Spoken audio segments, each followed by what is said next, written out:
The Amazing Spider-Man has a reputation for being a film born of cynicism. A film made for Sony Pictures to retain the rights to Spider-Man. A film made just to guarantee they won't lose their cash cow. A film that burst out of the corpse of the Sam Raimi Spider-Man series. And there was a time when I was younger and I analyzed movies a little differently that I fully bought into that rhetoric. But The Amazing Spider-Man is a film born of cynicism in the same way that every big studio film is a film born of cynicism. These do not start with major studio heads going, gosh, I really love Spider-Man, I would love to make a great Spider-Man movie, that would make a great movie, I'd love that. No, it always begins with, this would be lucrative, that's why we should do it. This could bring us a franchise. This could be a very successful film. They're not really fussed about whether or not these become classics or not, because they are not the ones who give movies heart. The people who give these movies heart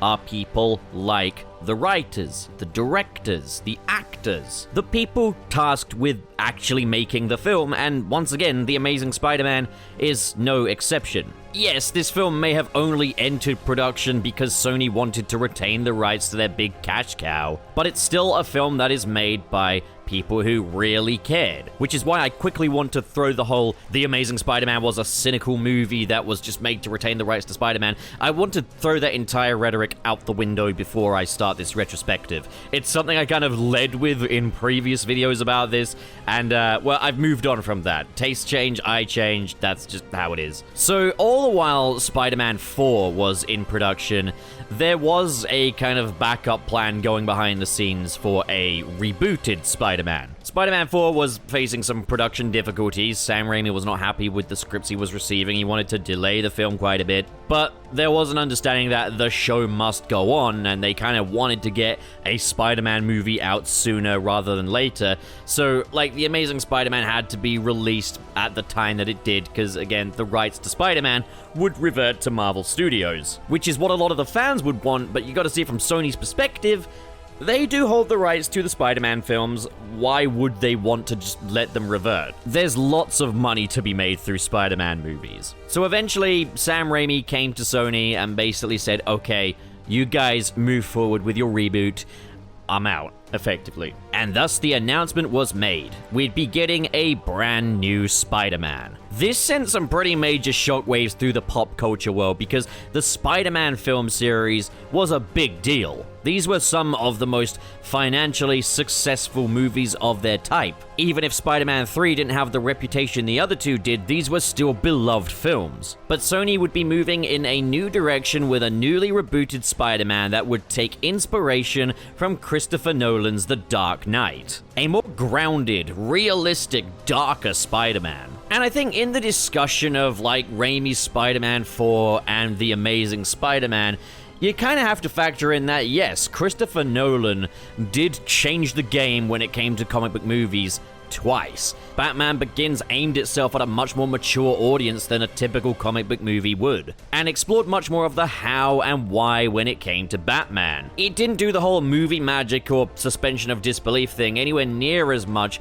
as most comic book movies would do at that time. And then, of course, The Dark Knight comes along, which basically puts the character of Batman into an incredibly realistic world that reflects our own. So for Spider-Man to start taking cues from The Dark Knight only really made sense. And in a post-Dark Knight world, it does also have to be asked, would a Spider-Man 4 have at that time felt dated, old hat? Would Raimi's Spider-Man actually have a place in that time period? Light comic book movies didn't really start to come back into vogue until 2014 with Guardians of the Galaxy. So in that period between The Dark Knight and Guardians of the Galaxy, I don't know if a Spider-Man 4 would have actually survived. So maybe this was the best thing they could do. So this reboot was going to revisit the origin story of Spider-Man, and I think the thing you have to ask there is, what could this reboot do that the Sam Raimi trilogy didn't? Well, there were some things we knew from the jump. He wasn't going to graduate high school in the first movie. He was still going to be a high schooler. and he was going to have mechanical web shooters, just like in the comics. It was going to take a bit more influence from the Ultimate Spider-Man rather than the 616, Ditko, and Romita Spider-Man like the Sam Raimi trilogy did. Comparisons between Sam Raimi and director Marc Webb's takes on Spider-Man are unavoidable. Given that The Amazing Spider-Man is telling the origin story for Peter Parker once again, the question is, how do they justify this reboot? With Raimi's version of Peter Parker, his intelligence was acknowledged by other characters such as Norman Osborn and Otto Octavius, but Peter's key focus, his ultimate ambition, was to be with Mary Jane Watson. His wants, his needs are all things that most hormonal teenagers can relate to in some form. And these are at the absolute forefront of these stories. His potential is extraordinary, but his wants and his goals are intrinsically human. So, to avoid simply repeating that and justifying this as a reboot without treading too much ground, Peter, in The Amazing Spider-Man, has different wants and desires this time. This film tells us in its opening scenes everything we need to know about Peter Parker. The film opens with Peter's parents leaving him as a child with his aunt and uncle, disappearing out of his life forever before cutting to the Peter Parker of today, a socially awkward, quiet guy with very few, if any, friends. Now, Tobey Maguire's Peter Parker fell a bit more in line with the early 2000s nerd archetype. He's incredibly shy, he stumbles over his words. In every social scenario, he's trying to prove himself. He dresses very basic, he's pretty goofy looking, and that's just his demeanor. That's just him. That's how he is. That's Peter Parker. Andrew Garfield's Peter Parker is awkward in a different way. When Liz Allen asks him to take pictures of her boyfriend's car, he's effectively sleepwalking through the interaction. Prior to that, he's in his own little world, his own bubble. Peter in this film is solitary and introverted. He's happy to be by himself and just avoid social interactions. Harry Osborn is not present in this story. This Peter doesn't really have friends. And creepy as it kinda may be, he doesn't ask Gwen Stacy to take her picture. He just does it from a distance. But we're shown when Flash Thompson is bullying one of the kids in the schoolyard that Peter is willing to step out of that comfort zone and stick up for the kid. He's willing to take the fall for it, so we know that he does have some principles. So here's another major difference between Andrew Garfield's Peter and, well, I'd say Tobey's Peter Parker, but this can also apply to tons of other iterations of the character. Peter Parker is typically the one getting bullied prior to becoming Spider-Man. Andrew's Peter is instead a loner who's willing to take the fall for the kid getting bullied. It presents a Peter Parker with more agency prior to becoming Spider-Man. He's less passive, and that is present in every facet of this version of the character. He doesn't get bit by a spider while on a school trip. He gets bit by a spider when he breaks into a secret laboratory at Oscorp.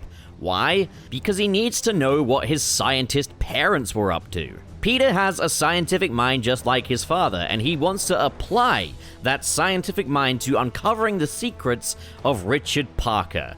Not necessarily to continue his research, he doesn't know what that is yet, but to try to discover why his parents abandoned him. That is what makes this Peter tick. He just wants to know why his parents are not in his life. This completely changes the form that the Spider-Man origin story takes. In the 616 Spider-Man comics, the Tobey Maguire version, and most depictions of Peter Parker, Peter has a great relationship with Aunt May and Uncle Ben. He accepts them as his mom and dad. In The Amazing Spider-Man, while there's certainly a fondness there, there's significantly more distance in Peter's relationship with his surrogate parents. He's reprimanded by Uncle Ben when he forgets to pick up Aunt May, or because he was too busy working with Dr. Connors to find out more about his father. His focus is on his biological parents, which causes him to lose sight of the two people who were actually there for him. This version of the origin story draws a lot more inspiration from the Ultimate Spider-Man origin story by Brian Michael Bendis. This is a Peter with less humanity. Now that's not a criticism, as this story is all about him developing that sense of humanity. The wants of Tobey Maguire's Peter from the get-go were intrinsically human, where with Andrew Garfield's Spider-Man, it's all a bit more complex. He doesn't treat others with humanity. It doesn't matter that Uncle Ben wants to raise him. He's not his father. It doesn't matter that Aunt May was left waiting. She'll be fine. He needs to work with Dr. Connors to find out why his parents abandoned him. It doesn't matter that he's not authorized to enter Oscorp. It doesn't matter that he's taken someone else's identity to do so. This Peter's vision is tunneled. He's focused strictly on that one goal. He's willing to use people to get there. Of course, he doesn't intend on any of this. He's not going out of his way to be selfish, and he does have a threshold. We're shown that, yes, Peter Parker is willing to take a fall for others if they are in any form of actual danger, but he's also willing to take advantage of others to get what he needs. Now, rewinding to how I previously talked about the character of Spider-Man, Past Pup, 2019 Pup. Past Pup complained that Peter Parker was an unlikable protagonist. Now, yes, you could say that this Peter Parker exhibits some unappealing behavior, but it all links back to that feeling of abandonment. Parents are a fundamental in life. Parents are people we can always rely on. Parents teach us how to be human. Peter had parents until he was around about 8 years old, and they left him, his father doing so in a particularly cold and emotionless fashion.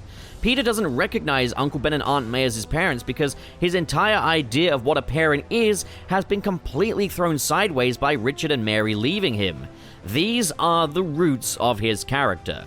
Now, let's talk a bit about Andrew Garfield in the role of Peter Parker. Again, he's less conventionally nerdy. He's actually incredibly good looking. In the past, I've said that he was too good looking for his social struggles to be in any way believable, and that's a point that does get echoed around a lot.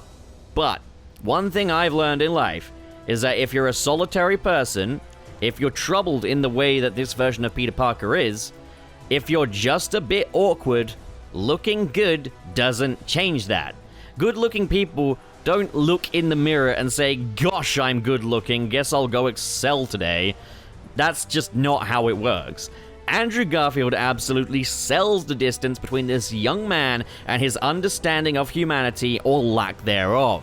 It's like sleepwalking through life, nothing to prove to anyone. Fundamentally, Peter Parker is a wallflower. Andrew Garfield's Peter Parker absolutely lines up with that fundamental, but a lot more is built on it than with, say, Tobey Maguire's Spider-Man. With the big difference between Tobey Maguire and Andrew Garfield's versions of these characters being that Tobey Maguire begins his story as a passive character. His understanding of humanity is perfectly solid. He's accepted Aunt May and Uncle Ben as his parents, and he just wants to live an ordinary life as an ordinary guy.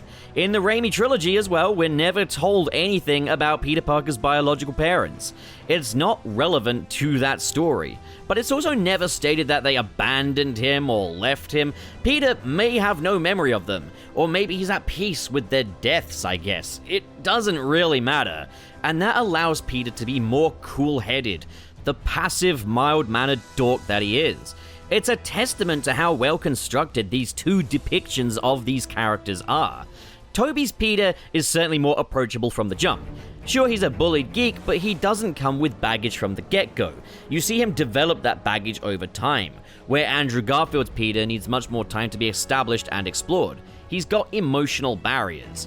When Peter gets his spider powers, the first thing he does with them is use them to humiliate Flash Thompson at a game of basketball, which he gets into trouble for, and Uncle Ben is called in. So, the spider bite. Unlike the Raimi films, it doesn't suddenly give him a superhero body.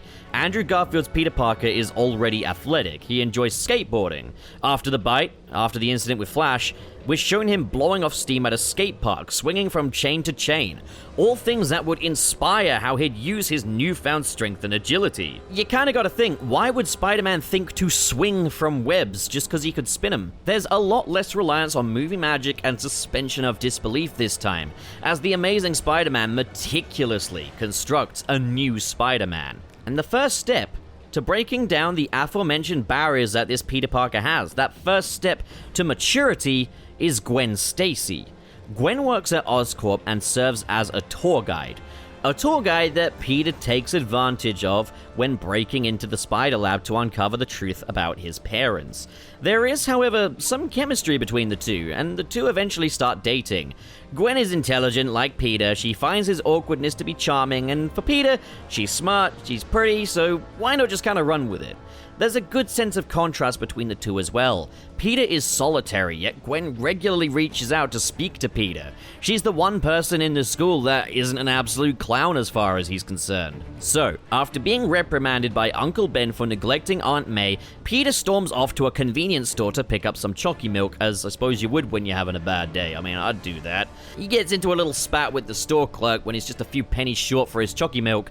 The store gets robbed, Peter does nothing, simply to spite the store clerk for being a job's worth. Uncle Ben sets out to find Peter, and is shot by the thief that robbed the store. Peter sits by his dying uncle's side, screaming for someone to call an ambulance. And once he's home, the police hand him the suspect sketch, and he sets out to avenge Uncle Ben. So, all of the pieces of the Spider-Man origin story are now at play. Peter's been bit by a spider. Uncle Ben has died. So Peter just becomes Spider-Man at this point, right?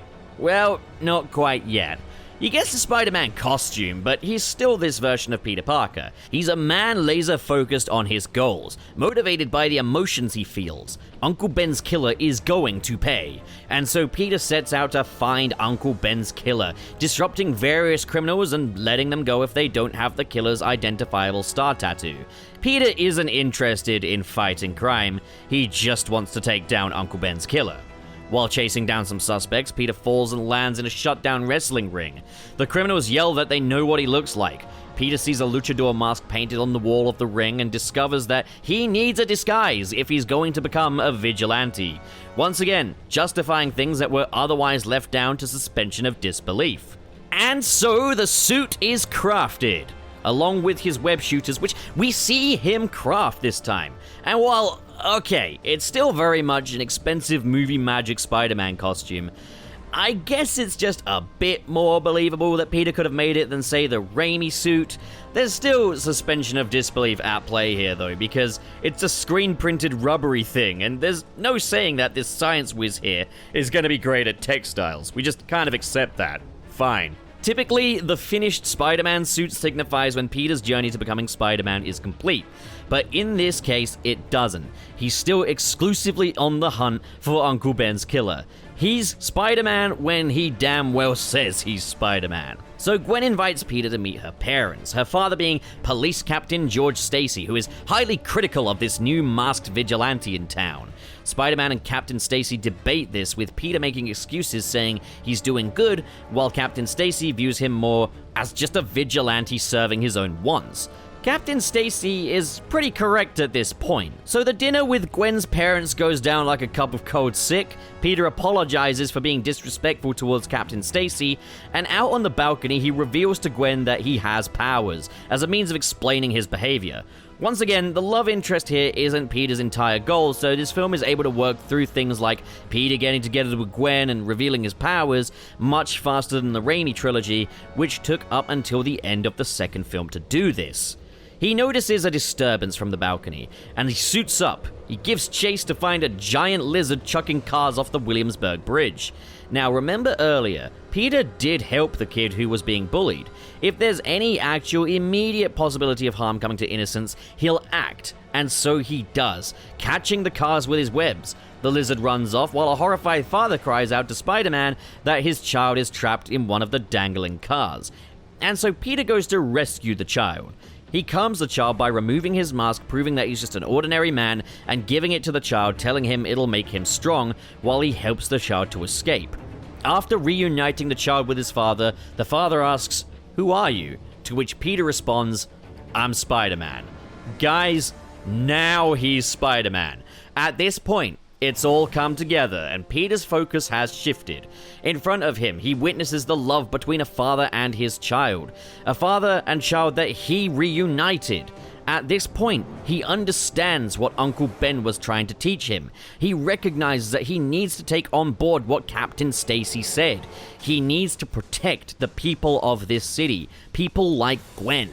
The next scene is him gazing down at his Spider-Man mask, looking his new destiny in the face. It was never about finding out why his parents left him. It was about finding purpose, and now he has one. From this scene onwards, Peter is humanized. He's selfless. He's Spider-Man. And boy do I ever love it. Like how the film's opening scenes very meticulously laid out for us who Peter Parker is, the scene at the bridge excellently lays out who Spider-Man is. Yes, he gets the Spider-Man suit earlier in the film than this, but it's here where it gains its meaning. It's here where Spider-Man gets his name. It's here where Peter Parker looks down onto his mask, and his mask looks back at him. This is who you are. In many ways, that's the end of Act 1, and so far, this is all incredibly strong stuff. Far more complex, philosophically and thematically challenging than the 2002 version of Spider-Man's origin story. But before we move on to what's next, we need to talk a little about the Lizard, as he's quite a major part of the second half of this film. So, Dr. Connors was one of Richard Parker's associates working at Oscorp, and so Peter goes to track him down looking for answers. Dr. Connors' arm must have popped off a few years ago because it's certainly not here and he misses it. So Norman Osborn is dying, and Connors is under pressure to create a regenerative formula to save him. While discussing the research that Richard Parker and Connors worked on, Peter gives Connors a new equation that allows him to complete the regenerative cross-species serum. Lizard DNA spliced with human DNA. Pressed for time, Connors tests it on himself. He gets his arm back, but he also gets a tail. And scales. And yeah, he's a big lizard man now. His lizard form, which we shall refer to as the Lizard, being far more aggressive and callous, creating kind of a Jekyll and Hyde dichotomy. And it all starts to kind of meld together as the Lizard bleeds into Connors, as he develops scales on the side of his face and becomes pretty hostile and defensive, even when in his human form. And that's really about it. Yeah, there was a deleted scene where a motivating factor for Connors restoring his lost arm was wanting to properly hug his son again. It was a short scene and I wish it was kept in. It gave Connors some more humanity. Sadly, he's not really all that layered though. Rhys Ifans does as much as he possibly can to bring this character to life, and he does a great job. At face value, Dr. Connors is a very distinguished, classy, stylish man. And Rhys Ifans commands the screen well. It's just, there's sadly not a great deal of character or writing to back up the great performance that Ifans achieves. So alright, on to the second half of the film. Peter goes to Dr. Connors again to ask him what the best way to go about tracking a reptile is. Connors is acting suspicious. He seems to know too much, and he's got scales on his neck, and his lab rat has turned into a lizard and is eating the other rats.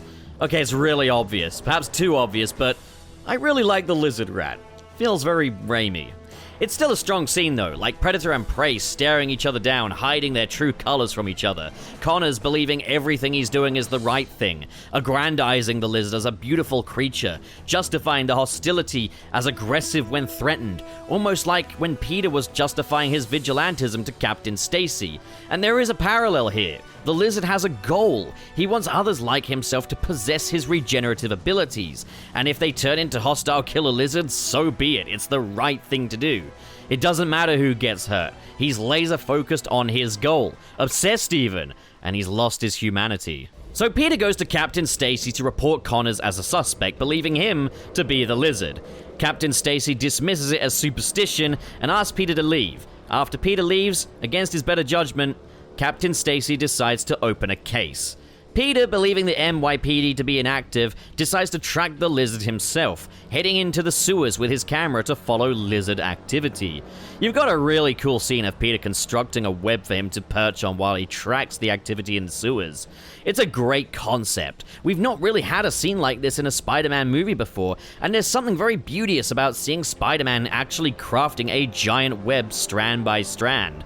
I also love the literal tension and the sound design of this web binding as these little lizards run across the strands. The music swells and then the lizard leaps in to attack Spider-Man, sinking his giant lizard claws into his chest, dragging at his flesh and tearing the suit slowly. It's incredibly well done. Just as the lizard goes to unmask Spider-Man, or tear his head off, either or, Spider-Man fights back and the two land in the sewer water. Spider-Man swims away from the lizard, holding his breath the entire time, and is spat out by one of the sewer pipes. We've not had a Spider-Man fight scene take place underwater before, and it's incredibly tense for it. A fight where the protagonist has to hold his breath for most of it? Great. It's a little short-lived though. It would have been cool to have taken Spider-Man and the lizard through more of the sewers, perhaps making more use of the confined spaces as the two hide from each other. Also, the lizard tells Spider-Man, and I quote, "You stop me once, you won't stop me again." Yet Spider-Man didn't really stop the lizard at the bridge, he just kinda kicked him, then rescued the civilians. Yeah, in the film's second half, the construction of the film starts to get a little more sloppy in places. The Lizard uncovers Spider-Man's secret identity when he finds his camera in the sewers with a label reading, "Property of Peter Parker" on it. This is definitely the weakest identity reveal in the series. Heck, I do feel like this newly rebooted Spider-Man had an opportunity to have kept Peter's identity a secret from the villain. That's one way they could make it stand apart from the Raimi series. At the same time, though, it is a means of upping the stakes, and what happens next does justify it. It's just a shame that the identity reveal here is so half-baked. You might as well have just had Peter Parker is Spider-Man written on a sticky note on the wall, and it would be about as layered. It's such a dumb move for Peter to be taking an identifiable object with him when operating as Spider-Man, and it's such a quick and convenient scene, far from the payoff that came with Peter's identity revealed to the Green Goblin in Spider-Man 2002. The slow burn as the blood drips from the ceiling, the tension as Norman looks at Peter's wound, as Peter tries to lie. It was a phenomenal piece of filmmaking.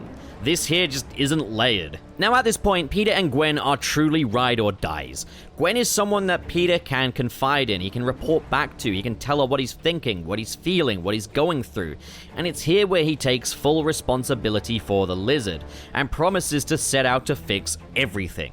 There's a great sense of intimacy in this scene here as well. It's probably as intimate as it gets between these two in this film. The shots are tight close-ups with the two actors, who are very gentle with each other.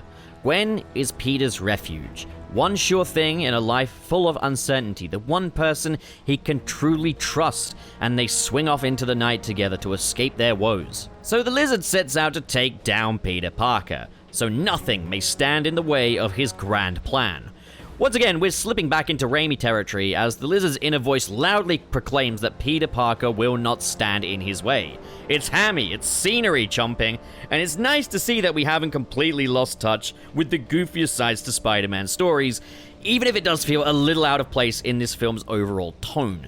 My positive feelings towards this moment here probably speak more to my love of Raimi's larger-than-life handling of his villains with their inner monologuing. It's nice for me as a Raimi fan to see some of that here, but it definitely does feel a little out of place given that this film has a much more understated and contemporary approach. So it's an ordinary sunny afternoon at Midtown High, and there is a lizard, and oh no! The Lizard attacks the school, everyone's clearing out, but Peter is walking head-on into confrontation with the Lizard. Epic. The Lizard chucks Peter into a cabinet and he jumps back out suited up as Spider-Man. Once again, movie magic and suspension of disbelief is on display here, tapping a bit more into the Raimi-isms with logic-defying moments like Peter being able to put his suit on in an instant. This action sequence is easily my favorite in the film. Heck, it's my favorite in the Amazing Spider-Man series. Seeing Peter's enemies strike him off guard where civilians are endangered, my kind of jam. It's also one of the only daytime sequences in this film for Spider-Man. These two characters are fully formed now. Spider-Man is just sassing the hell out of the Lizard. The Lizard is chomping the scenery. They're fighting on the ceilings, the walls, the lockers, and it's here where Andrew Garfield's spider-like physicality, teamed with the very shiny, very segmented-looking Spider-Man costume, really come into play. Spider-Man has never felt so much like an actual spider. It's an incredible scene. We've even got the Lizard flinging his own tail off while Spidey clings to it. It's a scene that showcases the best of what this Spider-Man has to offer. A jokier, snarkier, and more physically majestic Spidey. Wonderful. Pure glee, this. I love it. Also, the Stan Lee cameo is the best we've ever had. As the Lizard and Spidey crash into the library, Stan Lee very nearly gets bonked on the head by the Lizard flinging a table at him, only for Spidey's web to catch it at the last second. Everyone is on top form here. Now, there's a deleted scene in the high school fight where the Lizard tries to lick two high school girls and just... no. Nope. Definitely glad this was cut. I can appreciate some corniness, but the Lizard isn't a nonce. That is one way to lose the already wafer-thin sympathetic angle. Spider-Man is flung aside, the Lizard retreats, and Spider-Man sets out into the sewers to try to track him down, where the Lizard's entire plan is just playing on a monitor down there on a loop, I guess. Why? It's awfully convenient, isn't it? It's here where Peter learns that the lizard wants to turn everyone into lizards by emitting a cloud of lizard serum into the skies above Manhattan, and yeah, this has kind of jumped the shark now, hasn't it? I mean, I don't dislike it. It's fun. The lizard ramping around New York, creating an army of other lizards, the city getting evacuated. That's fun. That's a fun time.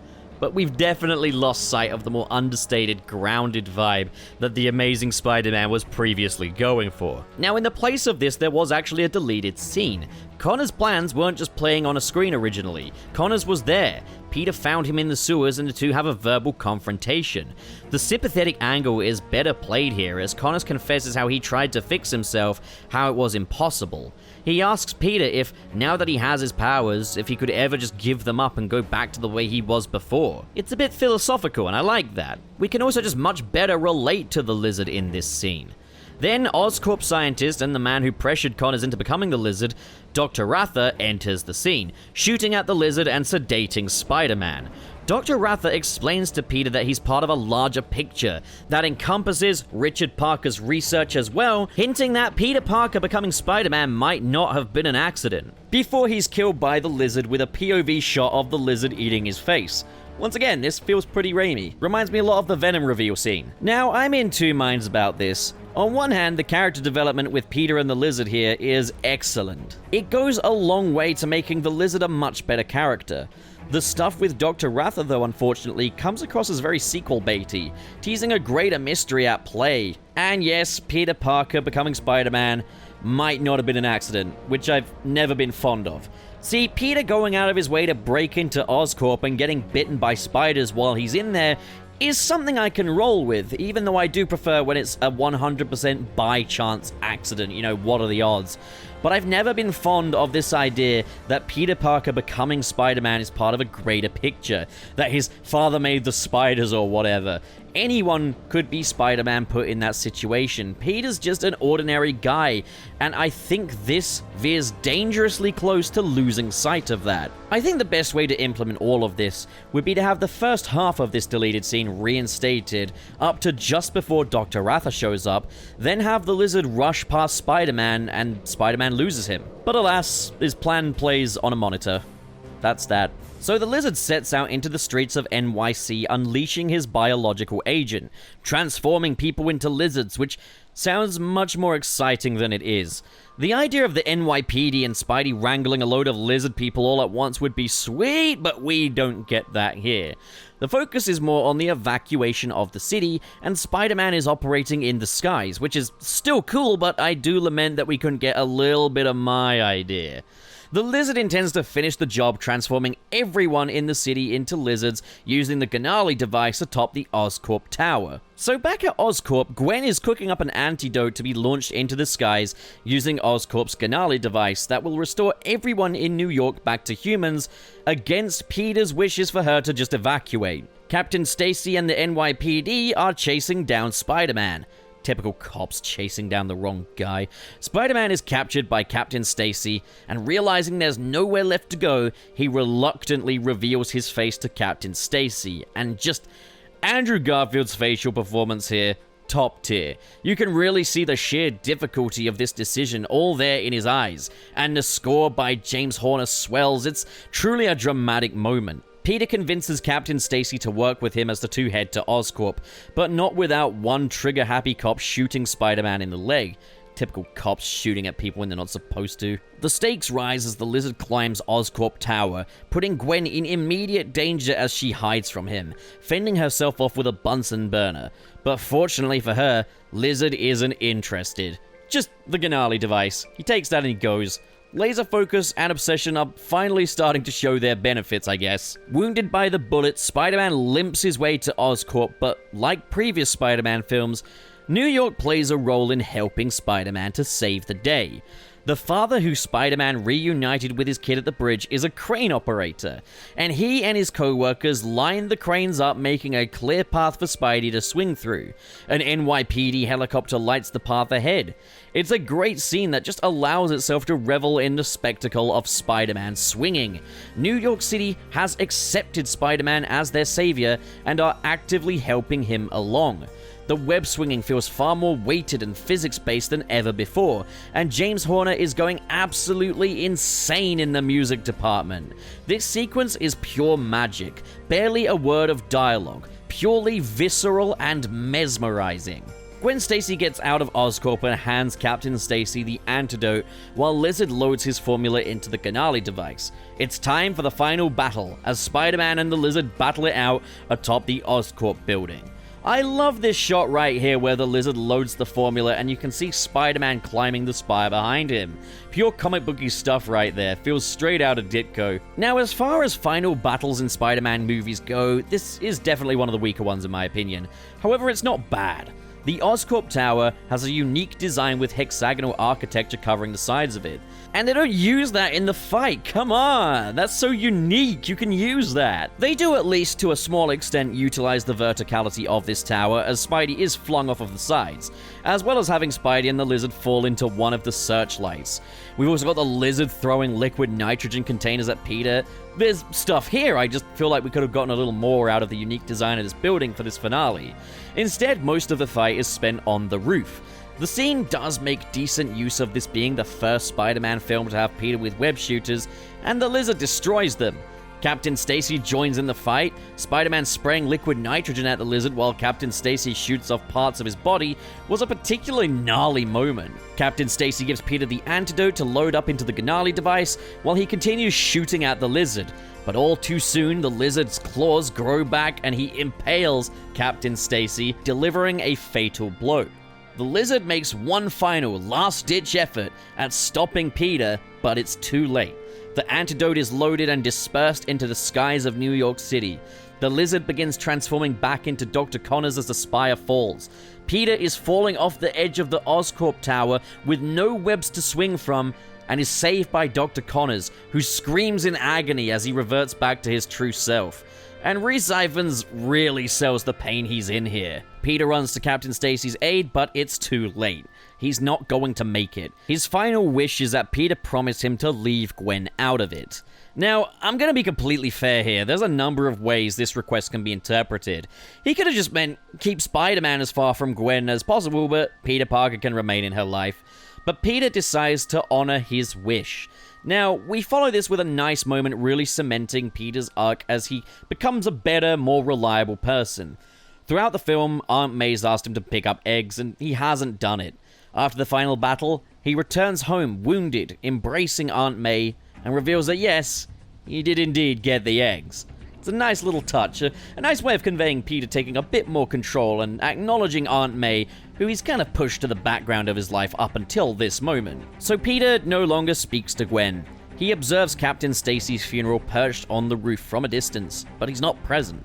Gwen finally decides to ask him what's up when he breaks the bad news that he can no longer be with her. Following this, Aunt May asks why Peter couldn't be with Gwen, and he tells her that he's no good. And we get a nice moment where Aunt May gives Peter a reality check, that beyond all of his struggles, he's a good man. Without knowing Captain Stacy or his final wish, Aunt May has effectively rejected it, allowing Peter a chance to make the decision for himself rather than be swayed by Captain Stacy, who was admittedly kind of a hard ass. The ending of the film is narrated by a voicemail from Uncle Ben, as Peter gathers the pieces of his life. Uncle Ben basically reinforces the growth that Peter Parker has had over the course of the film. That he'll go down different paths, and not always with resolutions that bring him joy or happiness, but ultimately there are people who love him and have his back no matter what. Another nice touch is how Flash Thompson gradually respects Peter more as the film goes on, going on to become pretty friendly with him by the time the film ends. Now, the ending of this film is pretty controversial. Peter sits down behind Gwen Stacy at school and hints that he wants to reignite the flame and try and pick up where he left off with Gwen smiling. Peter is now willing to break his promise to Captain Stacy. Over the course of the film, Peter has gone from a confused, broken man wondering why his parents abandoned him, lamenting the love he never received from them. And at the end of the film, Peter chooses love. He chooses Gwen, and that's a nice idea. It ends the film on a really nice note. Love conquers all. However, the optics here are far from ideal. If we look at it from any other perspective, Peter effectively ghosted Gwen after her father died, broke up with her. She grieved, and he could have been there for her, and he wasn't. And now that the dust has settled, he's ready to go back for more? Now, Gwen does at least have some understanding that Captain Stacy did make him promise, so there is that. That does allow for this to make some sense and for it to be believable that Gwen would be at least a little willing to reciprocate and forgive. I think the problem here is that they had to cover the promise, the breakup, and the reunion all in such a short space of time. I think the best thing they could have done here is had scenes of Peter and Gwen alone. The goal of the scene with Peter would be to convey that he wants to give it another shot with Gwen, and he's seriously considering it.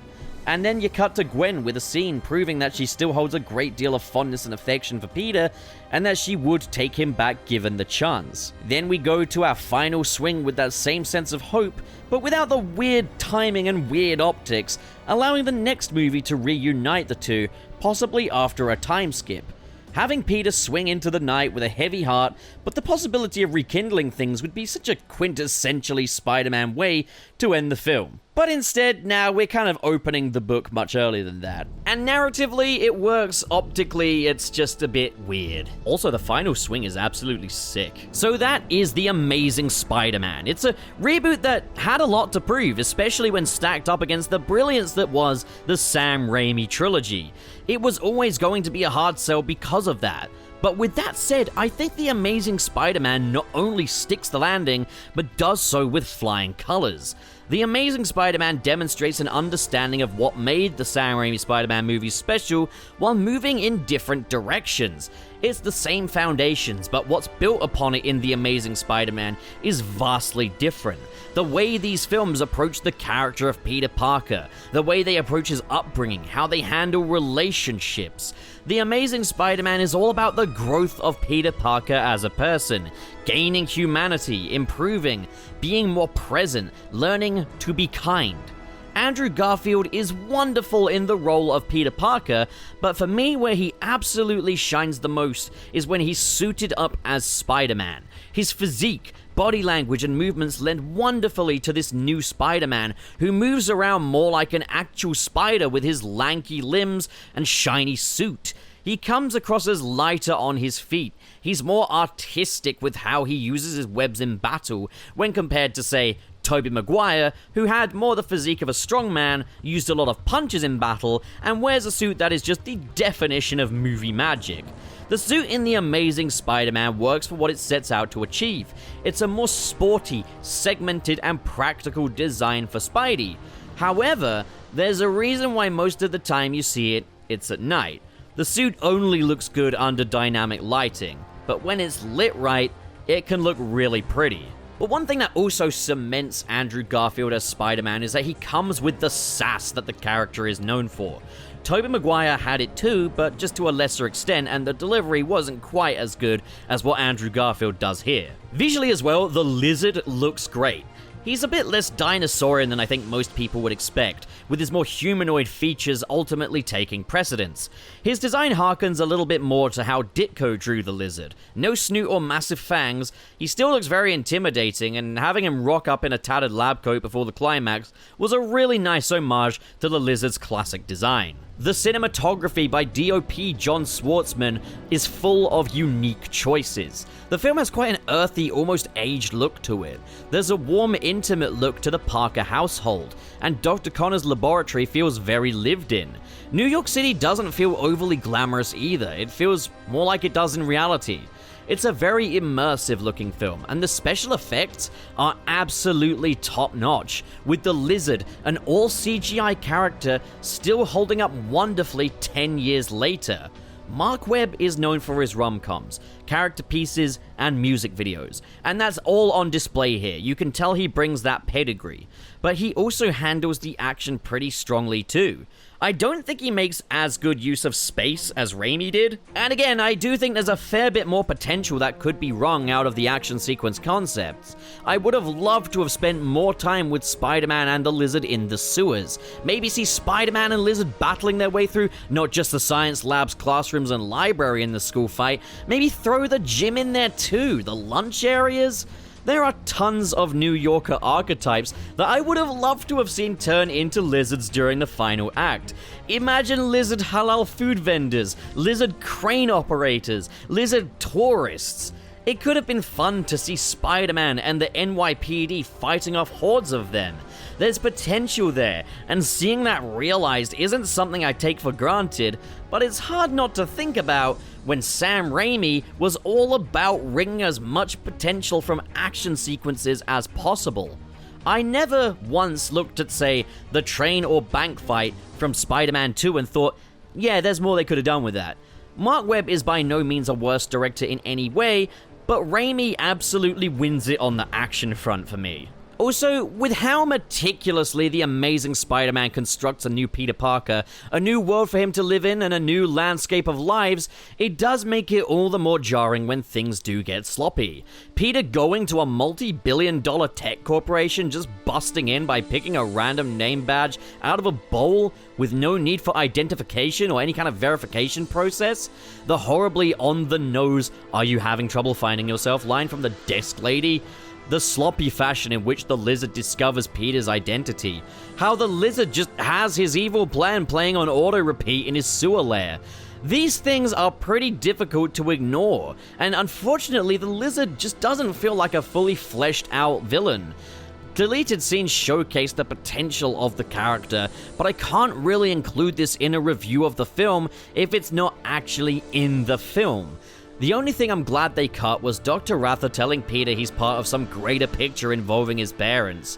So, let's talk about the parents subplot. The film was advertised as the untold story for Spider-Man, that this would be exploring a new angle, and that new angle would be Peter's absent parents, and okay, really, who was all that interested in that? But I think using them as a catalyst for Peter's struggles in this film, making them a motivating factor, was a very clever way of approaching it. It worked well in service of Peter Parker, and I don't think it was ever necessary to make it into this overarching mystery. And while Dr. Rather's scene was cut, we did still get the after credits with the mysterious figure implying that this would go on to become a greater mystery.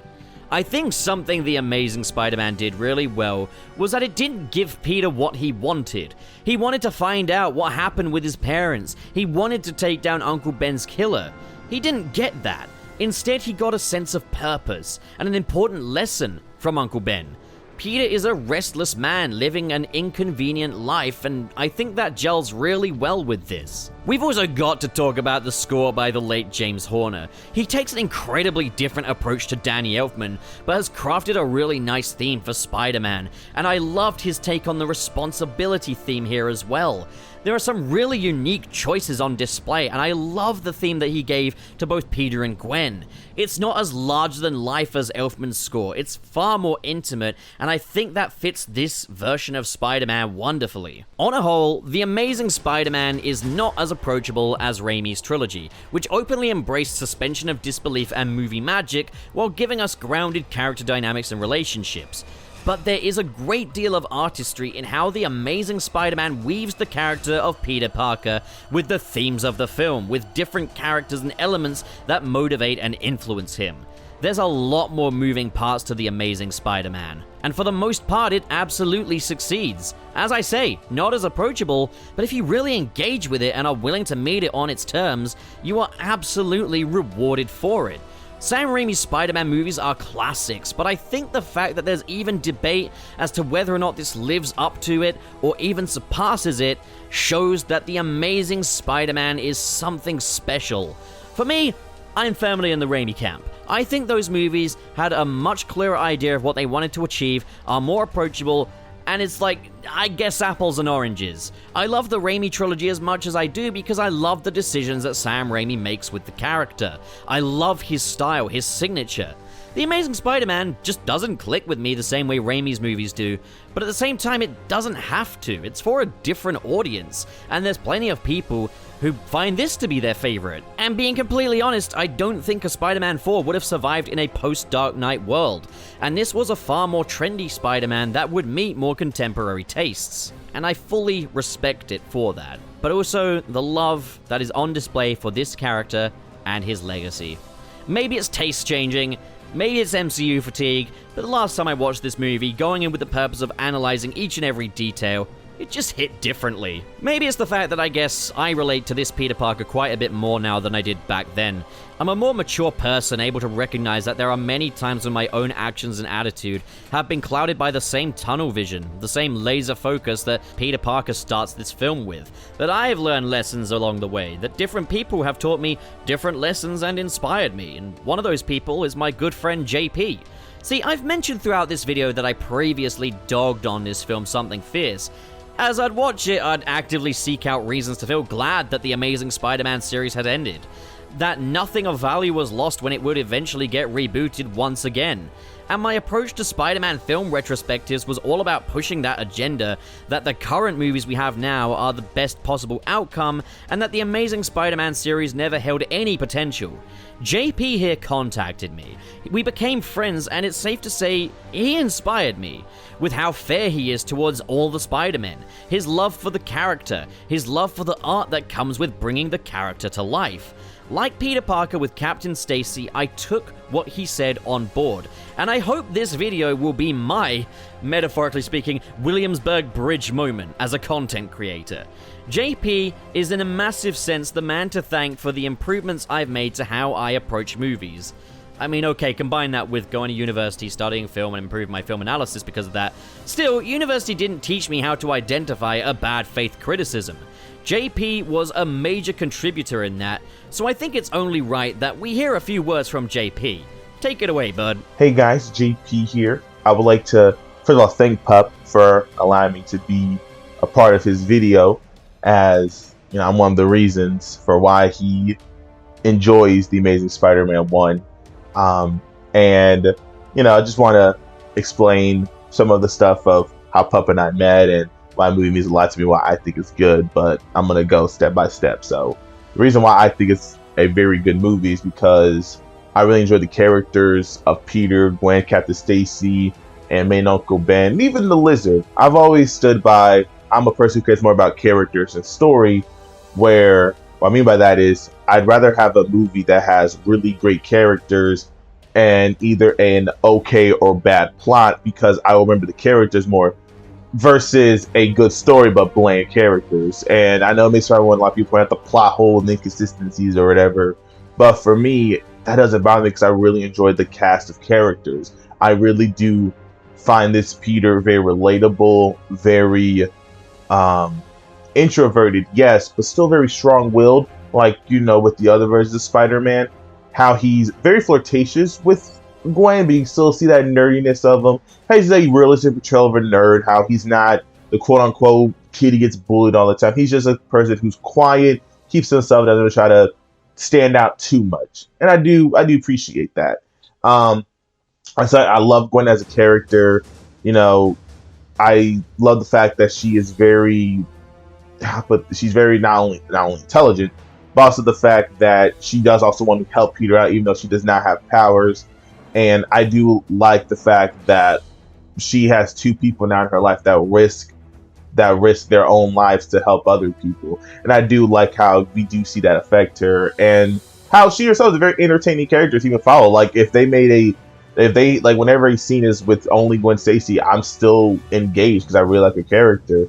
Captain Stacy's really dope. I do like how he's kind of one of the other reasons for why Peter matures and becomes the hero we know him as. You know, Uncle Ben was that push. Captain Stacy was even more of a harder push, because once Peter understood from the other's point of view of how he is and what he's doing before he becomes fully Spider-Man, he's like, oh, I'm doing the right thing, it's no biggie. But when he sees Captain Stacy, he's like, no, this is what Spider-Man's doing is wrong. He shouldn't be doing this. He's hearing him. He's finally listening and hearing what he's saying.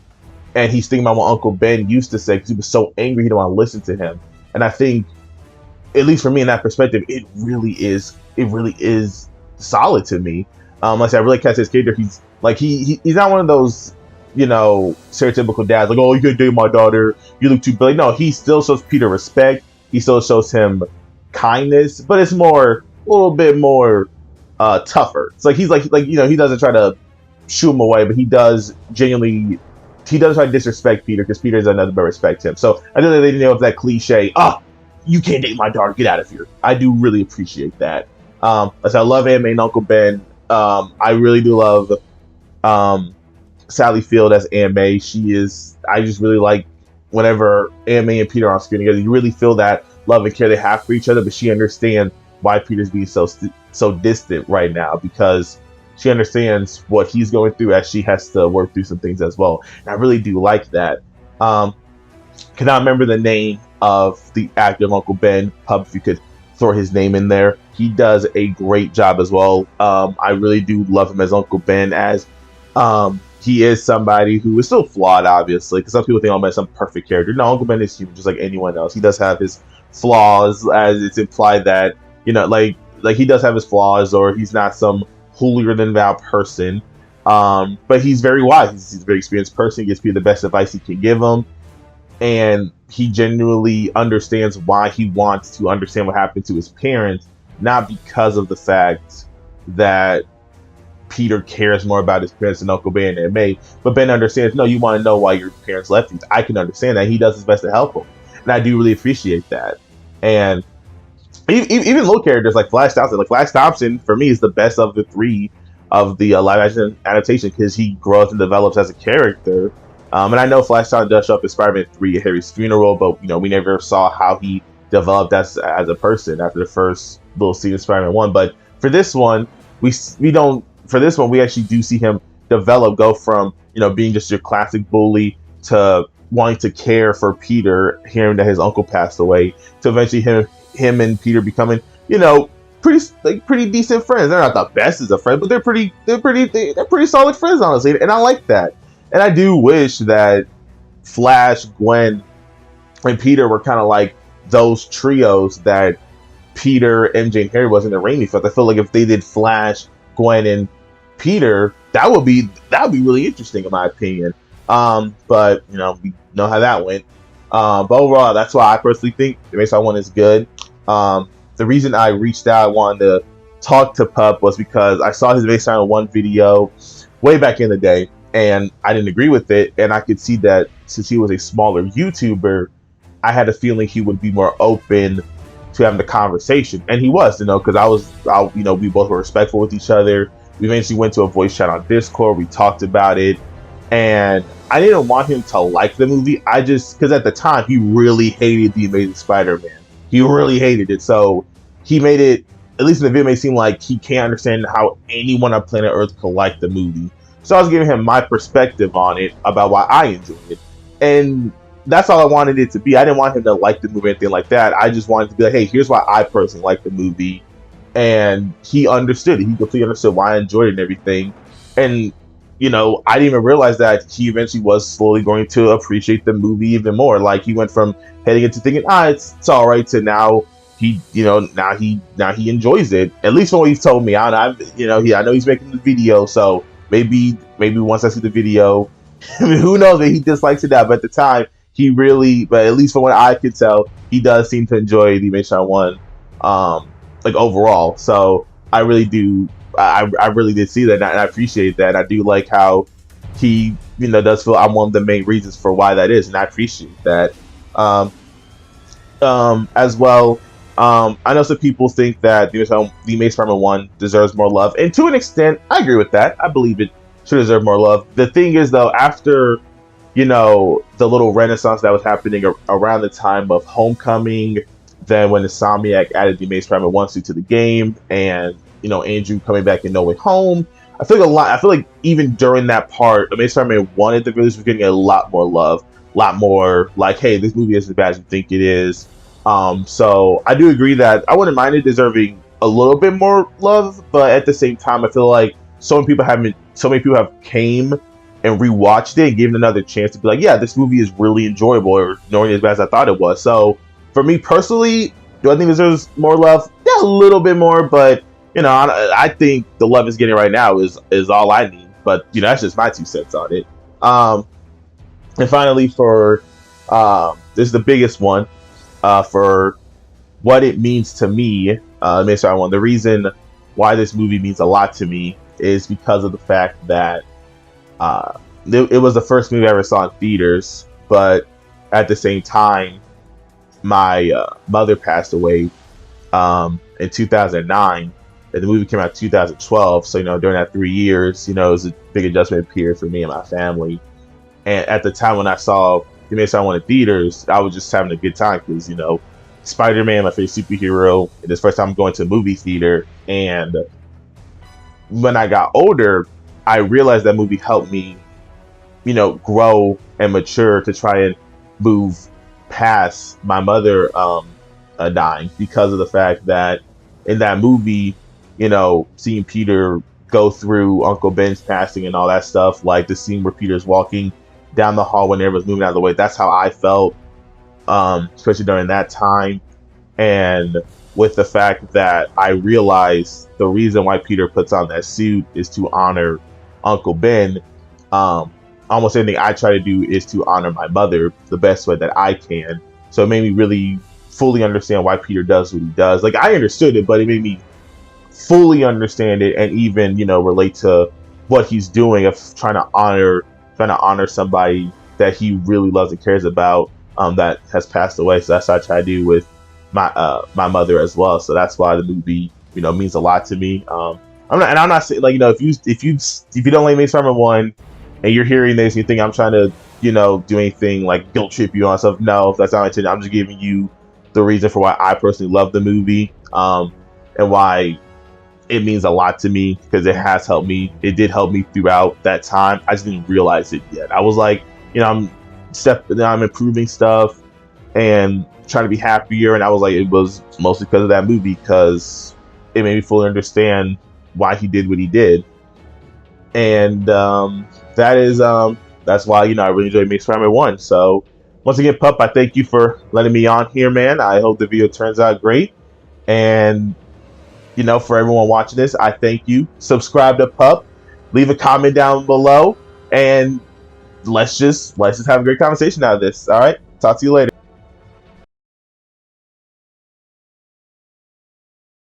Jesus Christ, The Amazing Spider-Man 2 is 9 years old. Where has the time gone? 9 years ago, I'd be finishing up my second and final year at college, which in the UK is a separate thing from university.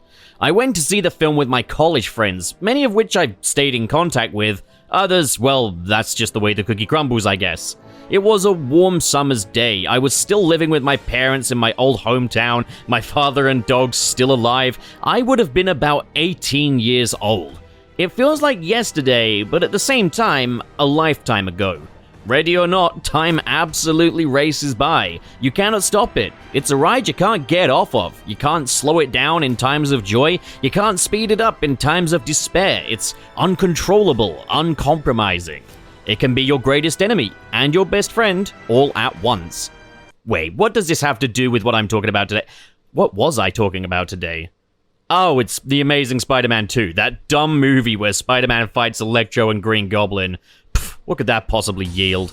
It's the bad one. The one where it became evident that people were rapidly losing interest in Spider-Man due to diminishing returns at the box office. The one that killed the Amazing Spider-Man series and left it on a cliffhanger. The one that sent the studio into panic mode and finally got them to relinquish control of live-action Spider-Man movies to Marvel Studios. While that's certainly the reputation the Amazing Spider-Man in the overall public consciousness has, and yes, something that I have in the past perpetuated, The Amazing Spider-Man 2 does have a cult following. Certainly not to the degree that its predecessor does, but there is love for The Amazing Spider-Man 2, and it's not unfounded or ironic. There are things to like about this movie, but let me back up just a little bit though. Hello there, I'm Captain America, and I'm here to give you a PSA. Now, if you love your country, you'll want to subscribe to Channel Pup. If you don't love your country, well, that's just too bad. But you can still subscribe anyway. Commies welcome. And of course, actually, we'll talk about that. But of course, nothing comes free in this country, except for freedom. And no exception is the Adobe subscriptions that Channel Pup needs to make these videos. So be sure to check out the Patreon link in the description below. And God bless America. The Amazing Spider-Man at the time of its release had an overall warmer-than-not reception, but the enthusiasm wasn't really there when compared to the Sam Raimi trilogy at its peak, or the other two comic book movies that released in 2012, The Avengers and The Dark Knight Rises. So when it came to a follow-up, there were various changes behind the scenes in a bid to, this time, take the box office by storm and really capture audiences' imagination. It's no secret that The Amazing Spider-Man 1 was inspired by Christopher Nolan's The Dark Knight, and given that The Dark Knight Rises would release the very same year as The Amazing Spider-Man, it was quite clear to see that The Amazing Spider-Man didn't quite capture what it was trying to achieve with a more grounded Spidey. On the other side was The Avengers, which embraced its larger-than-life concepts and brought together an ensemble cast. Sony Pictures were paying close attention and wanted a major shakeup. The Dark Knight's influence is nowhere to be found in The Amazing Spider-Man 2. It's no longer a grounded, practical universe. The Amazing Spider-Man has a much brighter, larger-than-life tone to it, with over-the-top villains and slapstick. But most of all, Sony wanted to expand the Spider-Man IP into something more on the level of the Avengers, by building up to the assembly of the Sinister Six with their very own spin-off, as well as Venom getting his own spin-off movie as well. The Amazing Spider-Man 2 would serve not only as a sequel to The Amazing Spider-Man, but a stylistic overhaul and the launch pad for a greater franchise.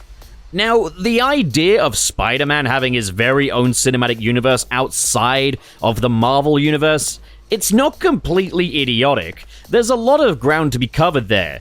Spider-Man is obviously the centerpiece, but there is more than one Spider-Man. 2011 would see the debut of fan favorite Miles Morales taking up the mantle from Peter Parker in the Ultimate Spider-Man universe, and Spider-Man 2099 was already a thing. You've got a whole host of different Spider people that you could make movies for, gradually building up to them all coming together in one big Spider-Verse event. Venom has proven that he can stand alone in his Lethal Protector comics, and assembling the Sinister Six as the ultimate threat was kinda smart enough. You can make Spider-Man into a giant cinematic multiverse that can all converge into one big event, but can it be done with The Amazing Spider-Man? A film that prided itself on a more intimate scale and dedicated itself purely to Peter Parker. Is this really the Spider-Man that should be leading the charge into a mega franchise with spin-offs? The Amazing Spider-Man 2 was certainly going to be different, and other factors were the death of producer Laura Ziskin, who served as a producer on every Spider-Man film up until this point. She died in 2011, shortly before the release of The Amazing Spider-Man, with the lead producer position going to Toy Biz pioneer Avi Arad for the sequel in wake of her death. The Amazing Spider-Man 2 would also mark the first film in the franchise since Spider-Man 2 to not be penned by any capacity by writer Alvin Sargent, who was the husband of Laura Ziskin, with Alex Kurtzman, Roberto Orci, and Jeff Pinkner, best known for their collaborations on the 2010 Star Trek movies and the Michael Bay Transformers movies, working on the screenplay. So, how did this transitionary chapter in the Spider-Man films play out? Well, The Amazing Spider-Man 2 structurally is a bit closer to Spider-Man 3, which I compared to Love Actually. It's a film with a greatly divided focus and all the plot lines converging. The Amazing Spider-Man 2, like Spider-Man 3, also boasts 3 villains, with Electro, Green Goblin, and Rhino, which I suppose makes sense given that they want to set up the Sinister Six. Introduce 3 villains here, and hey, you've already got half a lineup. Now, this did beg the question at the time, have they learned nothing from Spider-Man 3? Now, I liked Spider-Man 3, but okay, the divided focus, the Love Actually approach with multiple villains, didn't do it for the general audience. I get it. Again, that's the way the cookie crumbles. Fair enough. But even with that perspective in mind, I really appreciate when films, or just any media product, attempt to redo something that didn't necessarily work before. It's a chance to capture that missed potential.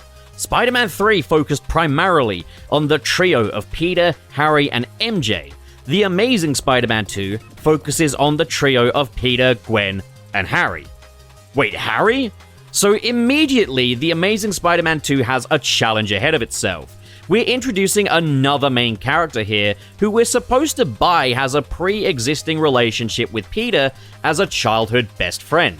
Harry, being an Osborn and of course descendant of Norman, ties to Oscorp in a big way, and Oscorp was a huge part of the previous film, yet Harry was never mentioned. So they have to make his absence in the previous film make sense, make his friendship with Peter believable, and introduce him in a way that makes him interesting enough to take a third of the focus in this movie.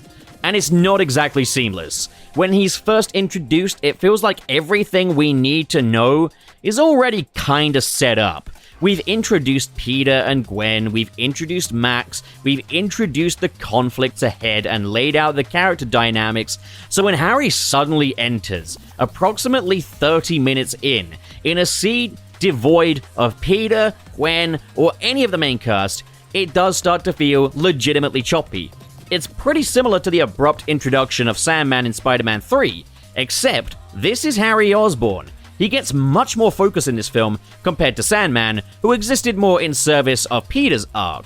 The way this film is set up, it feels like it wants us to believe that Harry was always intended to be a major part of this franchise, like he's always been there, especially with how he and Peter interact in a very familial sense. But it ends up feeling more like The Amazing Spider-Man, the previous film, has been retrofit into whatever this is, and that affects every facet of The Amazing Spider-Man 2. This entire thing feels less like a sequel to The Amazing Spider-Man and more like this version of the character has been cannibalized into something else. From the get-go, everything about The Amazing Spider-Man 2 is a drastic, jarring departure from the first film. Visually, the film is more vibrant and colorful. Spider-Man is rocking a brand new costume which takes on a completely different visual language from his previous suit.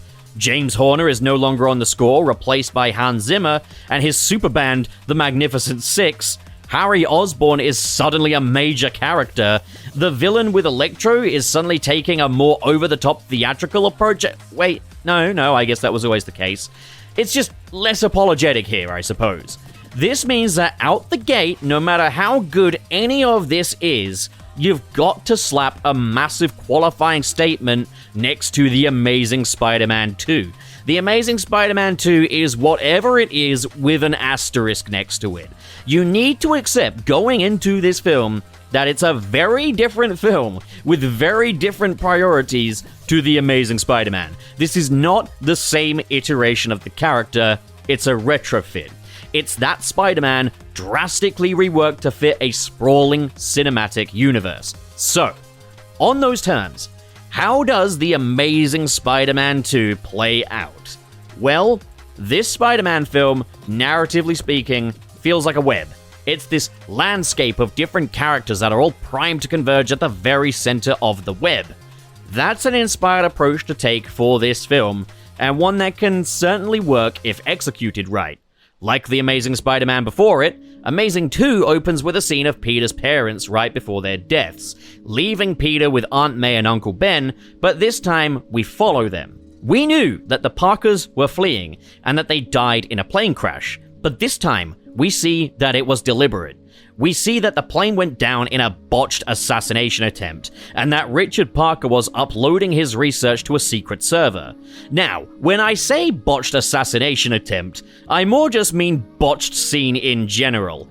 Really, this is an awful start to the film. For starters, this is the least secretive assassin I've ever seen, as he's seen in front of Richard and Mary with blood all over his hands, and he's killed the pilots, but the plane still flies because fortunately, the pilot hasn't slumped yet. But when he does slump, the plane goes down. Just what an outright messy scene this is. There is a deleted scene here where Richard Parker checks on the pilot, nudging him, which causes the body to slump, but just, like, this has to be the worst assassination I've ever seen in my entire life. But okay, the whole purpose of this scene here is to set up a greater threat for this movie, to show what happened to the Parkers wasn't an accident, therefore setting up the mystery. Who did this? What were Richard and Mary cooking? In The Amazing Spider-Man 1, the subplot about Peter's parents mostly served the character of Peter Parker and his arc, from obsessing over his life's greatest mystery to becoming his own human being, self-actualization. The opening of his parents was all about setting that up, and it transitioned seamlessly into Peter's story. And then by the end of The Amazing Spider-Man, what happened to Peter's parents, the greater mystery, it didn't matter anymore. Peter chose to live life moving forward. He chose love. He embraced his destiny. It's just that his parents' absence set him on that path. Now we're reopening that subplot because, film, hello? Yes, I see Spider-Man web swinging, that's awesome, but why did we just see that? Why was that a thing? See, maybe this could have worked if we transitioned to an opening of Oscorp, or if the shot that followed was a shot of the Oscorp Tower, but no. We instead get a dark screen with a spider logo, and it fades into the diegetic shot of Spider-Man free-falling as if to say, yep, that's how Spider-Man came to be. When these two scenes just don't really have any relation to each other. Why is this the opening of the film? So Peter's enjoying his life as Spider-Man now that he's fully in the swing of things. Alright. He's chasing down Alexei Sitsevich, who's stolen a truck full of weapons-grade plutonium while running late to his own graduation. Now, okay, forgetting that weird opener, this is a really good concept for a scene. Spider-Man free-falling through the city into the chase, the web swinging, the music, everything here is great. And on paper, the idea of a scene of Spider-Man chasing down Alexei while running late to his own graduation, it's a very Spider-Man way to open things up. But it is unfortunate that Peter is graduating right at the very start of this film. One of the purposes of this reboot from the get-go was to keep Peter in high school longer, but it would seem that they really just meant half a film longer. Alright, fair, I guess these 30-year-old teenagers aren't getting any younger. Now, this scene in concept is great, and is certainly enjoyable, but there's definitely a lack of attention to detail on display here, as this scene clunkily moves its way along. We've got a jokier Spider-Man now, and Andrew Garfield delivers each joke perfectly. You see him on screen in that gorgeous new suit making digs at Alexei, and it's like, yeah, that's Spider-Man. At least it would be if he were actually doing stuff to stop him, while Alexei is running down various civilians. That's not to say that Spider-Man doesn't care about the safety of civilians, because when a taxi goes flying, Spider-Man abandons Alexei and goes to save the person the taxi almost crushed. No word if there was anyone in the taxi, though. The guy he saves is Max Dillon, a dorky Oscorp scientist played by Jamie Foxx. They have a dorky dude played by Jamie Foxx, and they've done everything in their power to make him seem as dorky as possible. So this scene here showcases, again, a major departure from The Amazing Spider-Man 1.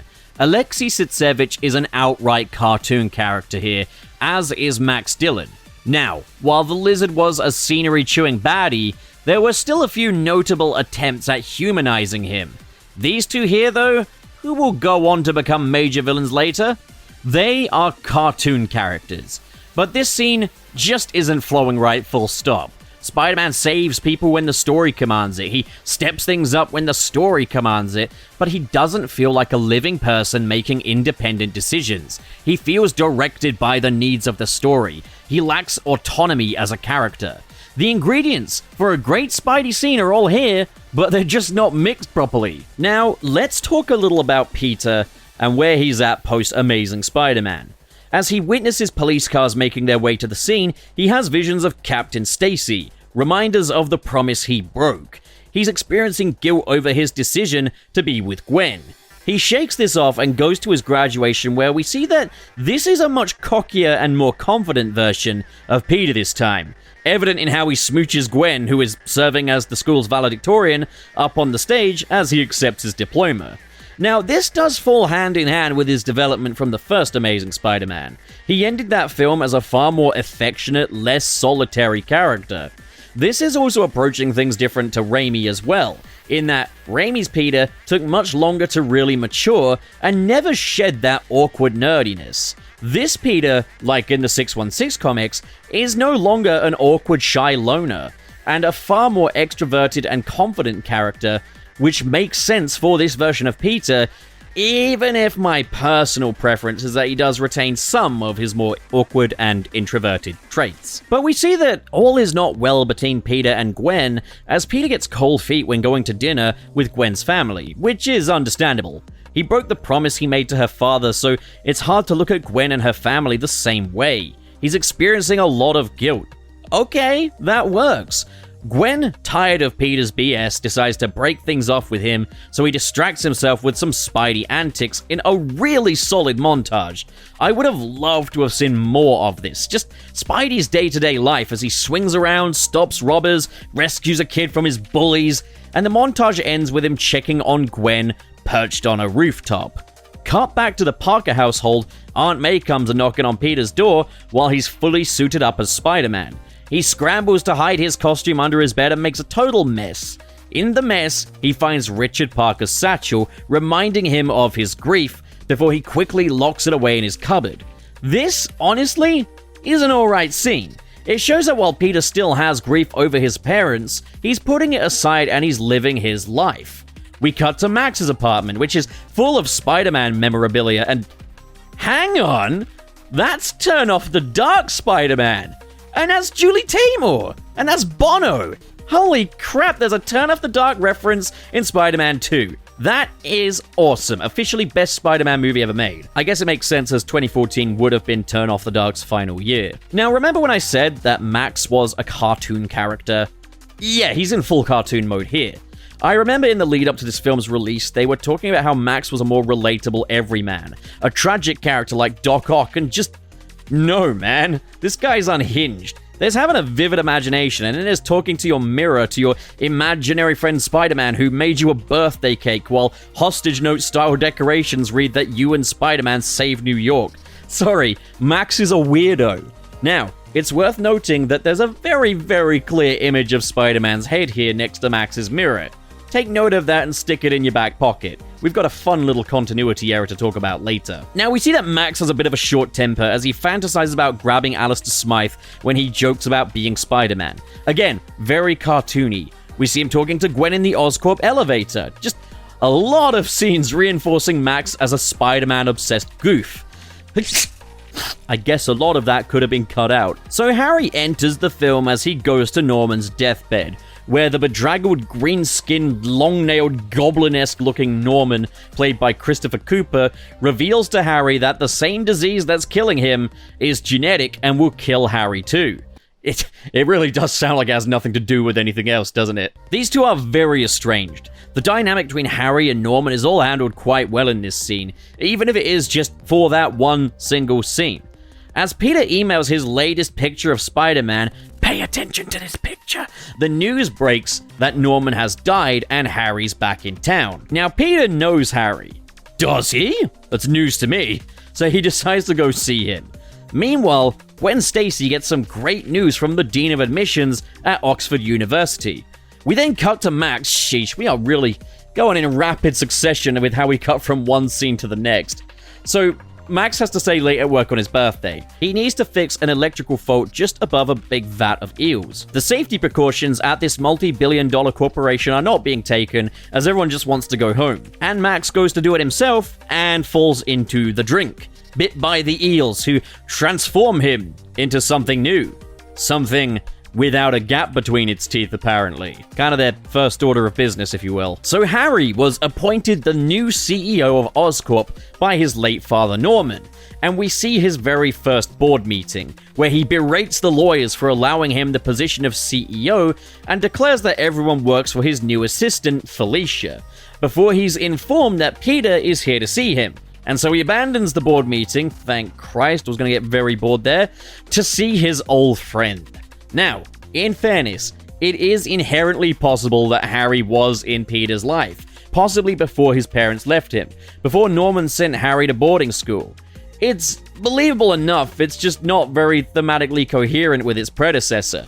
Surely the disappearance of his best friend would have been just as much a cause of grief for Peter in that first film as his parents abandoning him, but for what it's worth, Andrew Garfield and Dane DeHaan sell their friendship even if the script could still be doing much more legwork than the two just reminiscing about a past that we, the audience, never got to experience or invest in. Now, it's here that we see that Harry is being surveilled by Donald Mencken, one of the lawyers he berated at the board meeting, who wants to sweep Max Dillon's incident under the rug and wants Harry out as the CEO, before it's revealed that Max is still alive as he breaks free of his crust with electric skin and new abilities. Peter meets up with Gwen in the city, and I actually really like how this scene starts. His attention's solely focused on Gwen as he crosses the street. There's some really nice use of aerial shots here, and it's a nice scene that just allows itself to breathe and characterizes Peter and the city pretty well. The two discuss how they can move forward as friends, even though there's clearly still love between the two of them. Peter reveals that he's been watching over her, which optically that's pretty questionable and certainly comparable with stalking to some degree, but I think the context here is he's making sure she's safe, and he's keeping his distance. He poses no threat to her. I mean, look, we saw a similar thing with Peter in Spider-Man 1 when he'd hypothetically talk to MJ from a far distance. It's nothing sinister, just the optics, you know?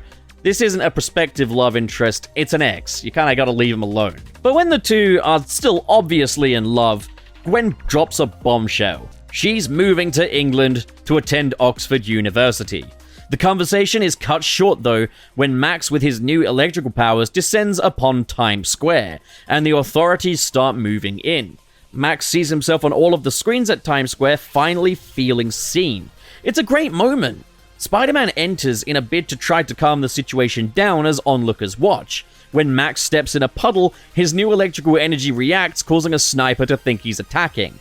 The sniper shoots him, Max lashes out, Spider-Man saves the sniper, and Spidey is suddenly on all of the screens in Times Square, with Max believing it all to be just a setup for Spider-Man to get all the glory. Why he'd believe this? I don't know. I feel like a lot of the logical lapses when it comes to Max can just be attributed to Max being not of sound mind. But then, why? How does the story benefit from him just being a nutcase from the get-go? When Max attacks, we get a great sequence of Spider-Man having to save the people on the Times Square steps using his spider sense and only one functioning web shooter before the fight truly begins and ends abruptly with Spider-Man dousing him with a fire hose. So here's my problem with this fight scene. It's over before it starts. There's a strong build-up. The spider sense scene is brilliant, but it results in Max just shooting electric beams out of his palms while Spider-Man throws stuff at him. Where's the verticality? You've got tall buildings here. Use them. Have them fight on the sides of them. Have them throwing each other into the monitors. Just anything, please. With that, Max is sent to Ravencroft, where he's experimented on by another silly cartoon character, crackpot scientist Dr. Kafka, and Max's electro persona is born. Not entirely sure why, but with all that's gone on between him and Gwen, Peter now resumes the search for the truth about his parents. Okay, that's all of the pieces laid into place now. All the motivations are there, the foundations are laid, and the film could kick off. 1 hour in. We are 1 hour into the movie. Now, A for ambition. Really. And again, you can set up these massive ensemble cast multi-narrative films all in one go, but The Amazing Spider-Man 2 in its first hour is absolutely exhausting. It will spend 3 consecutive scenes telling you Max is a weirdo, then kill Norman Osborn off screen. The pacing is just all over the place, and it's this bombardment of information. The film spends its first hour telling you Peter's parents were assassinated. Peter is suffering from guilt. Peter's childhood friend moves back into town. Harry's dying. Gwen is moving to Oxford. Max is a nutcase and he becomes an electric man. Harry doesn't want to become Oscorp CEO. The board doesn't want Harry to be CEO. Peter just wants to uncover the truth about his parents. Some of these characters have multiple arcs moving all at once. It's bombardment, man. Like, there's just so many layers that can be peeled out of this film and it would move all the more smoothly for it. The opening of the film with the Peter Parker parents being assassinated, slice it off. That doesn't even become remotely relevant until 1 hour in. Regarding Peter and Gwen, what's here works. Peter experiencing guilt over breaking his promise to Captain Stacy, creating a rift between him and then Gwen revealing to Peter that she's moving to England, giving Peter a ticking clock to work against. This all works. Peter trying his best to put the past in the past regarding his parents, that works too. It's a reminder that Peter is human. It's all natural stuff that doesn't need a great deal of time devoted to it. But returning to that mystery, having Peter going out of his way to get to the bottom of it, it's just another storyline on top of a film that's absolutely bursting at the seams with them. Harry being instated as the CEO of Oscorp and trying to justify that by having him berate the lawyers, then having them surveil him, trying to oust him. It's too much time dedicated to a character that we've only just met prior to even understanding his importance to the film's main character. And then there's that scene insisting that these two are childhood Bezzy mates, even though zero importance was ever given to his absence in the previous film, meaning it feels like a reunion of two people whose friendships we know or care nothing about. And then Max. This is a tricky one to really think constructively about. He's a cartoon character. I think so much of his scenes are to display that he doesn't always think rationally, making it believable for him to become a villain, but it makes him difficult to invest in. There's no relatability here. I think if Max were more of an everyman, possibly with a family, it would make his transformation into Electro more engaging and would need less time dedicated to the build-up to that. But then, how do you justify his turn to villain status? Well, use your imagination. Maybe it's in the way the electricity interacts with his brain. Maybe it changes the brain chemistry. We've seen this kind of thing executed well before with Dr. Octavius in Spider-Man 2. Sure, it'd be a bit of a rehash, but it would at least be better than what's here.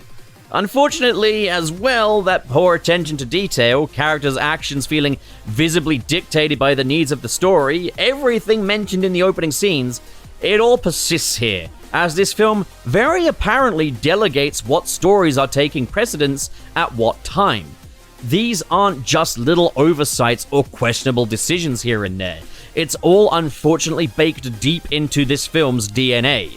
This is just a significantly lower quality film than its predecessor. But now that all of that is set up, we can at least see where all of these arcs are going. So Peter is juggling 4 things at once, trying to figure out what to do regarding Gwen moving to England, what this means for their relationship, trying to make his web shooters electro-resistant, trying to uncover the secrets of his past, and trying to keep a healthy friendship with Harry. So, Harry has come to the conclusion that Spider-Man has regenerative abilities and calls in Peter to bring Spider-Man to him so that he can donate blood in a bid to save him. He's also come to the conclusion that because Peter took Spider-Man's picture, he must therefore know him. Now, this is such a minor nitpick, but I just want to point this out. First clear photograph, it says on the Bugle's cover. So what was this in Max's room then? Also, somehow, Harry knows that Spider-Man became Spider-Man because he was bitten by a spider, and that all of this happened at Oscorp. Alright, stop. Come on now, movie, are you gonna explain any of this? How would Harry know that, but not that Peter is Spider-Man? Is he bluffing? Does Oscorp know? Have they kept Peter under surveillance? Well, there's a deleted scene of Harry telling Peter in this room that Oscorp did have him under surveillance, but that's not in the final cut. I'm guessing originally maybe it was going to be that Oscorp did know that Peter was Spider-Man and allowed him his ignorance for strategy's sake. Maybe they were just bluffing. Quite a big thing to change. Goes to show that from the top down, there really wasn't the clearest idea of what this film was going to be. Registering Harry's desperation, Peter agrees that he'll try to find Spider-Man to help Harry. Now Oscorp are after Gwen because she tried looking into the Max Dillon incident and they're trying to cover it up. We get a nice slapstick moment where Peter distracts the agent, allowing Gwen to get away. Now, I can't help but feel like this was all meant to play out in a different order. See, if Gwen was working a stable job at a multi-billion-dollar science corporation, why would she need to go to university? Is that not surely the ultimate job for someone with her scientific interests? Now, what would make sense would be if she, because she knows about the Max Dillon incident, has to flee and chooses to move to England for that reason. The same reason Peter's parents fled. This then causes Peter to investigate the connection between Oscorp and his parents, and that's where he gets the answers. Kinda by accident. But that's not what happens. It's revealed that in Ravencroft, they're not out to cure Electro. They're out to study him and see how his abilities can be repurposed, and Donald Mencken is overseeing the entire inhumane operation, as Electro is experimented on. Back at the Parker household, May discovers Peter's studies into his parents and wonders what she did wrong that Peter cannot seem to accept her as a surrogate mother. There's a tender scene between the two as May asserts that Peter is her boy. This is a great scene that really humanizes Aunt May and acknowledges that she's been seemingly pushed to the wayside constantly over the course of these two movies. Andrew Garfield and Sally Field act their hearts out here. Aunt May reveals to Peter that she was informed by the FBI that Richard Parker's research was revolutionary and could have cured numerous diseases, and that he took it and ran off to sell it to the highest bidder. Peter now has to sit with the seeming reality that his father is the reason why there is no cure for cancer. Except we know that's not the case, because we already had the opening scene revealing that his father was uploading his research to a secret server and he was assassinated. So to us, the audience, none of this means anything. We've already got the answers. Again, was that opening scene meant to play somewhere else in this movie? Is this playing in the right order? So Spider-Man visits Harry, telling him that he and Peter spoke and that he wants to help him, but he can't give him his blood and that they need time to figure out an alternative solution. This naturally sends Harry into a frenzied rage where we get the greatest line delivery in history. You're a fraud, Spider-Man! So I really gotta ask, why did you do this, Peter? Okay, so you know that giving Harry your spider blood won't save him. Or do you? I mean, there are risks involved, sure, it's an experiment, but to just flat out say no as if the guy isn't the CEO of a multi-billion-dollar science institution that could study your blood? If you were just gonna say no the entire time, why even do this? Why not stick to what you said earlier, that you don't know Spider-Man? Surely in NYC, he's gotta be difficult to find. Surely Harry could in that time think of other solutions. Why send Spider-Man if Spider-Man's not going to help? Peter! So Peter talks to Gwen shortly before an interview with Oxford University. Hi, so, Pup here. Can't be bothered to set up my microphone again. It is also worth noting how well the scene of Peter trying to talk to Gwen here works in the context of this being a sequel to the first film. After the sword fight in the first film, Gwen is someone Peter can confide in, someone he can tell these things. Here, she doesn't have the time, because she has to leave him. You can really feel the pain here. And Peter's had it. He loses his temper. He demolishes his research relating to his parents. Excellent. Okay, an end to that arc. The rest of this movie can just kind of play out now, right? We're not really in any different of a spot to how we ended this arc the first time. No cathartic answers, but once again, Peter can find his purpose. He can find a way to save Harry. He can find a way to make things right with Gwen, right? Except that's not what happens. He throws Richard's calculator at a wall, and train tokens fall out of it. So he researches the D train his father used to take to work and decides to take the tokens to the abandoned train. But not before we get a scene of Harry back at Oscorp. He's been looking into the spiders that bit Spider-Man, giving him his superpowers, but they were all destroyed to ensure investor confidence after the cross-species projects were abandoned in wake of the lizard attack. It turns out that Harry's appointed assistant Felicia just happens to be a bit sleuthy, as she reveals to Harry that the venom from the spiders was extracted and is kept in the Special Projects Vault deep below Oscorp. Harry investigates this at his desk, where he discovers that his name has been used to approve of various experiments, including Electro, and that what happened to Max wasn't an accident, and that this has all been done in his name. Donald Mencken weaponizes this to fire Harry and assume control over Oscorp. So Peter heads into the abandoned subway and discovers where his father's research was uploaded to. Now, I haven't been on board with the way this film has approached the parent subplot. It feels unnecessary and eats up far too much time. But I guess I am excited to see what this all amounts to. So the reveal is that Oscorp were going to use Richard Parker's research not to cure cancer and polio, but to create biological weapons. Norman Osborn started the lie that the research was being used for cures, and that Richard had left to sell it to the highest bidder, making him a massive traitor. As a means to secure his research, Richard infused the genetically altered spiders he was experimenting with his own DNA, meaning that only someone of his bloodline could ever access the benefits of his spiders. Right. So, what did we learn here? Oscorp's experiments are not in service of the greater good. We already knew that with how they covered up the Electro incident and experiment on him at Ravencroft. As a security measure, the spiders were infused with Parker DNA, meaning that had anyone else been bit, there'd be no benefits, no powers. Now, this doesn't serve so much as a revelation, but it reinforces Peter's insistence that his blood would not help Harry. After the fact. Seriously, was this intended to play out in a different order? It feels like this would be the perfect thing to inform Peter's decision regarding Harry. But then it gets worse. So falsehoods about Richard Parker as a traitor have been spread around by Oscorp. Why did none of this come up when Peter researched his father in the first film? Why did nobody mention this? Not even Dr. Connors. Aunt May knew, so why didn't anybody else? This is not the kind of thing they would keep under wraps. This would have been global news. And then we have a plot decision that I just inherently disagree with, but I will kind of admit works on its own terms. The spiders having Parker DNA. So, it doesn't inherently make it Peter's destiny to become Spider-Man. The spider biting him was still an accident. He was probably just meant to live an ordinary life, and it was his own actions and mistakes that led him down the path to becoming Spider-Man. But we still have a scenario where it had to be Peter Parker. Only Peter Parker could be Spider-Man. If anyone was going to be Spider-Man, it would be him. Now, this does coincide with producer Avi Arad at the time of Amazing 2's release, stating that he had no intentions of including other Spider-People like Miles Morales or Miguel O'Hara in his Spider-Man universe, that he only wants Peter. I guess this was a method of kind of safeguarding that, but it does rob the story of the odds that this could have happened to anyone. It does rob part of the appeal of Spider-Man being that anyone can wear the mask. We can no longer picture ourselves in Peter's shoes. It eliminates a ton of exciting possibilities and does give Peter predetermined ties to Spider-Man.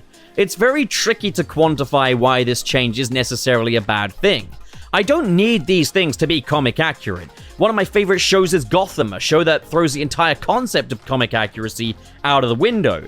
But I think with this change it tampers too much with Spider-Man on a fundamental level. I can accept most of the Amazing Spider-Man 2 for the clunky logic-defying Goliath that it is, but this just really rubs me up the wrong way. So Harry just grabs a taser off of one of the guards in Ravencroft, busts his way in and frees Electro.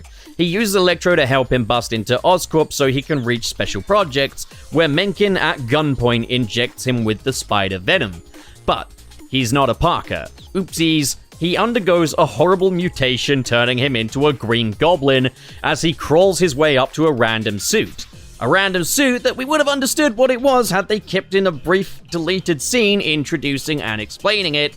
So, Peter gets a voicemail from Gwen. She's on her way to the airport. At this point, Peter makes his decision. A love letter written in webs on the bridge as he swoops up Gwen to declare his love for her and tell her that he wants to travel to England with her. Now, it's a really beautiful moment. Shot well, acted well, scored well. But Peter, you just found out what a massive problem Oscorp is, mate. But still, just for drama's sake, go on, Peter, choose love. Even though you already did that at the end of the first one. But the reunion is short-lived. The power goes out, Electro's hijacked the Oscorp power grid that he designed himself, and a lot is at stake. Two planes are on a collision course towards each other with no radar, and the hospital Aunt May is working at needs power to the life support systems. Spidey needs to act. Gwen helps Peter to electroproof his web shooters before he webs her hand to the police car so that she won't go into the battle with him.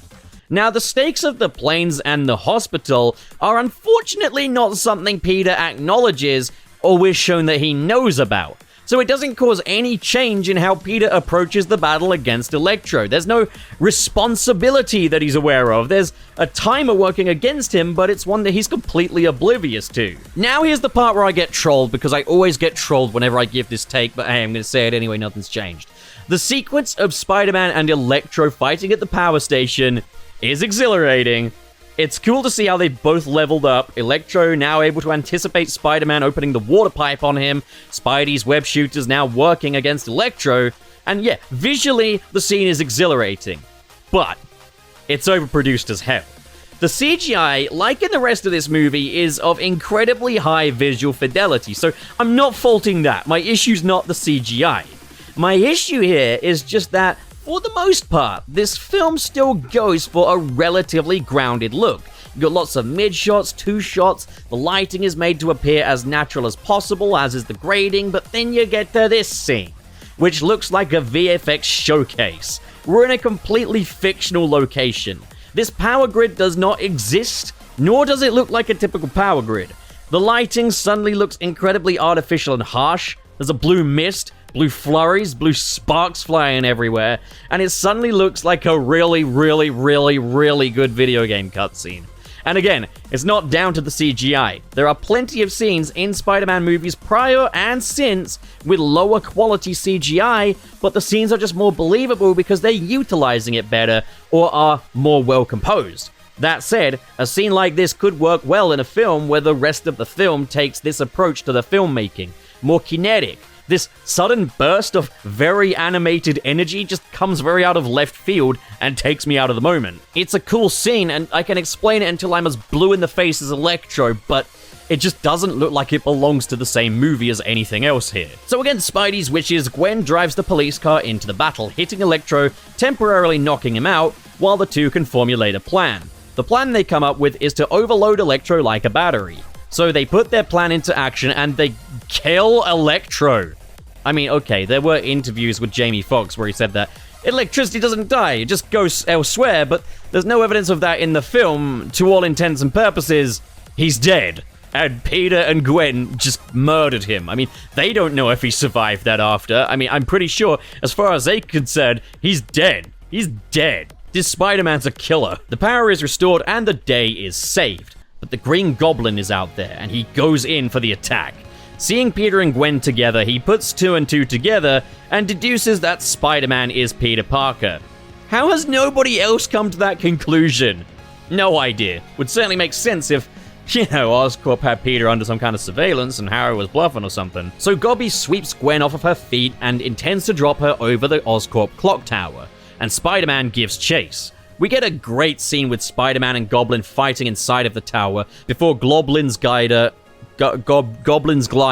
blows out the ground below Gwen, as she'd fall to her death were it not for Spidey catching her by a thread. She clings on for dear life, Spider-Man holds on to the thread which is getting caught in the cogs, and good lord, you don't want that because these are some super strong cogs that can cut the web. Not Peter's foot though, that just disrupts the entire mechanism, causing the entire internal structure of the clock to fall apart. Gwen drops, Goblin's knocked out, and Spider-Man goes to catch Gwen with a thread. But he's too late.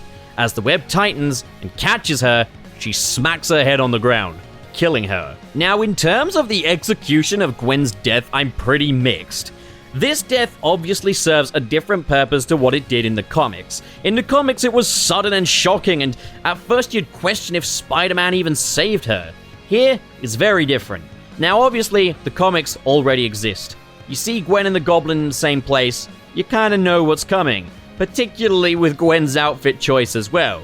So, in this film, it's pretty well broadcast, and the question is if they're actually going to go through with it, rather than the death being this completely unexpected thing. Her speech, as a valedictorian, is all about making the time you have count, and living your life to the fullest, because even if we fall short, it's the best way to live. The song, Gone, Gone, Gone by Philip Phillips, that plays after the Electro fight at Times Square, is all about loving someone after they're gone. And when Gwen drops, time slows to a crawl, and the web that reaches out to her makes the shape of a reaching hand. I can accept this on its own merits. Again, with the comics already existing, this death was unlikely to shock anyone. I'm okay with the slow-mo, but I do think the whole valedictorian speech was pretty on the nose, as was the web making a hand shape.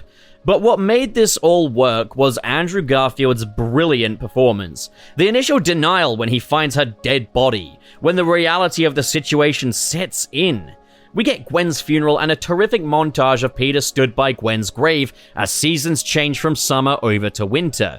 This is a great silent moment that just allows us to sit with these feelings, allows us to sit with Peter as he mourns the love of his life.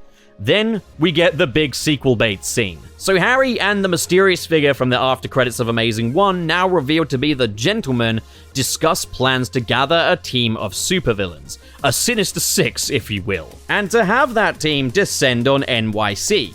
I find it a bit baffling that in the 5 months since Gwen's death and Spider-Man's disappearance, that Harry never told anyone Spider-Man's secret identity, but hey, I guess that's just what Spider-Man villains who know do. Maybe part of some goblin code of ethics, I don't know. So back at the Parker residence, we get another really nice scene where Peter and May kind of connect over their losses, their grief, and discuss how they intend to move on. Peter goes off to listen to Gwen's valedictorian speech on a flash drive, in which the recording she delivers is completely different to how she did it earlier in the film, but go off, maybe this was a rehearsal or something. And this, combined with a mechanized rhino running amok in New York, as piloted by Alexei from earlier, causes Spider-Man to come out of his temporary 5-month retirement, of which we only experienced a few minutes. So, you might remember the little kid from earlier, Yorgi, who Spider-Man rescued from the bullies. Inspired by Spider-Man's heroics, he runs out in front of the rhino to confront him in a standoff because I guess his mom just took him to a gunfight. New Yorkers, am I right? Now, why would Yorgi do this? He's not so young that he has no concept of danger. He's surely aware that he doesn't have any physical power against the rhino. I guess you could say it ties in with the mask giving strength like it did in Amazing 1 during the bridge scene, but A, he's not even wearing the damn mask, and B, you don't get to do this whole the mask is strength business after telling us that only a Parker can be Spider-Man. There is, admittedly, a cool moment where you hear the sound of Spider-Man's web shooters in the distance, and you just see the reactions on the police officer's face and the public as he swoops over. He has a little heart-to-heart with the kid, which Rhino so graciously waits for them to finish up, before Spidey sends Yorgi back to his mother and goes into battle, and the film ends there. I can appreciate the idea behind the ending of this film, ending it with a scene showing that Spider-Man inspires people even when he's broken, even when he's not present, even after he's lost. That's the power of Spider-Man, to inspire hope. Thematically, it works. Logistically, it's arguably the most scuffed scene in the entire film. And also, you don't get to do that after telling us that only a Parker can be Spider-Man. I really did everything I could to go into this more positive than before, and I think I did come out a little more positive than before, but I gotta be realistic here. The Amazing Spider-Man 2 is an absolute shambles. Going from The Amazing Spider-Man 1 to this, well, to quote Goblin in a yet another deleted scene, the fall is fast and steep. There are far too many characters, and each one has like 3 different arcs that they go on, several of which don't even play into the film's themes, of which there are like 4. There was a changing of the guard when it came to Spider-Man movie production between Amazing 1 and this one, and boy, is it ever obvious. That pedigree has changed. The influence of Laura Ziskin and Alvin Sargent is truly missed as Amazing Spider-Man 2 valiantly tries to recapture the humanity in a Spider-Man story, but it ends up smothered in a cocktail of retroactive franchise maintenance and future-proofing. The pacing suffers for it, as the film hurtles through some ideas and drags its feet with others. The big mystery of Peter's parents built up over the course of 2 movies had an incredibly unsatisfying resolution that feels like it could have influenced some decisions made by Peter had they not played out prior to this reveal. The attention to detail during these scenes, the logistics, it's just not there this time. As I say, the characters, the people who populate this world, all very apparently feel dictated, not so much by the story, but by the needs of the story. The balance between character autonomy and the needs of the story just is not there this time. And the scenes that were deleted really go to show how by the time they'd reached production, they still weren't exactly 100% on what form this film would take. Whether Oscorp surveilling Peter would be a major plot point, or Richard Parker survived the plane crash and reunited with Peter. Mary Jane Watson was also supposed to play a role in this story, but was cut, and I could see why, because the film is completely bursting at the seams. But her scenes were meant to focus on her abusive relationship with her father, who Spider-Man would then confront. There was also meant to be a little deleted scene of Spider-Man stopping a Spider-Man imposter who was scamming people. And this leads me to another issue with Amazing Spider-Man 2. There's very little focus on anything, which means there's very little focus on Spider-Man, as he easily gets the least screen time in costume that he's had in any of the Spider-Man movies so far, which means you're not even getting your money's worth in the Spider-Man department, which is especially a shame because that's when Andrew Garfield shines the most in this role, and that costume is absolutely gorgeous now. Why would you not put it on full display? The Amazing Spider-Man 2 just isn't a finished movie as far as pre-production is concerned. I don't doubt that the writers put their hearts and souls into this, okay? I'm gonna ignore the previous things they've worked on because I, know better than to judge a person purely based on the work they get given. So no, I don't think it was this half-assed thing. I think, by design, this film, at the scope that it's going for, commands a fair deal of commitment. It's an ambitious movie, but it really needed a few more script drafts. It just needs to focus up and focus up hard. But it's not without its merits. Amazing Spider-Man 2 isn't really a terrible movie. It still has its areas where it really shines, and when it shines pretty brightly. Even adjusting to this very different style of film, Marc Webb does a formidable job directing.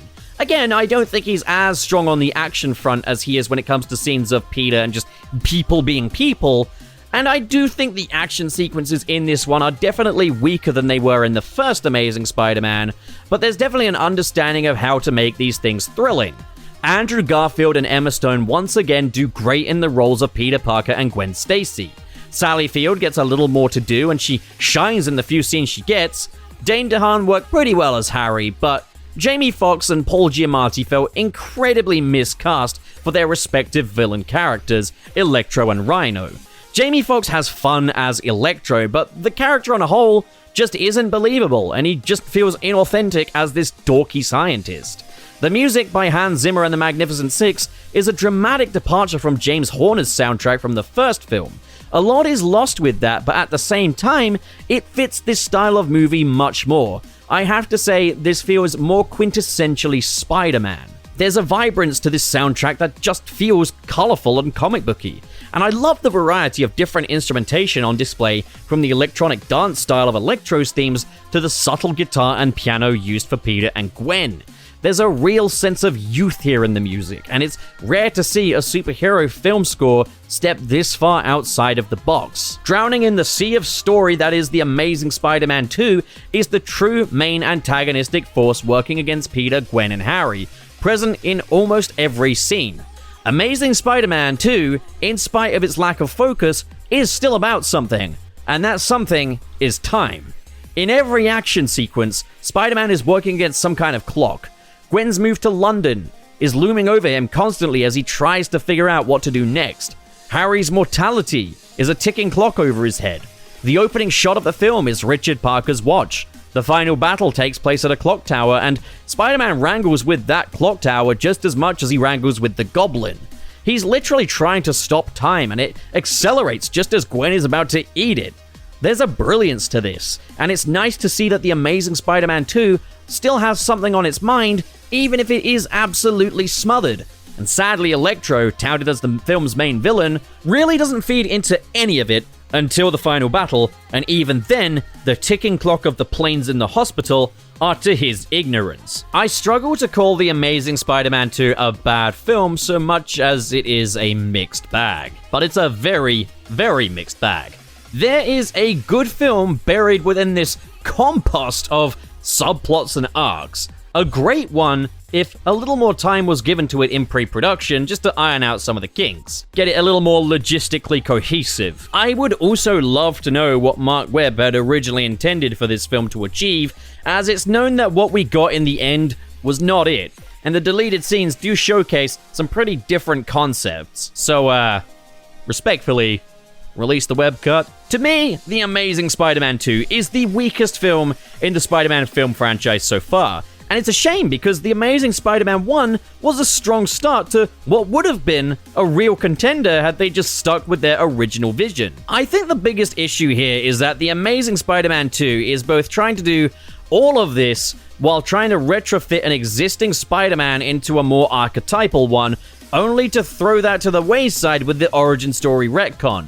It's a series of enforced mandated changes bleeding their way into what should be a story, all to fit this round peg into the squarest hole I've ever seen.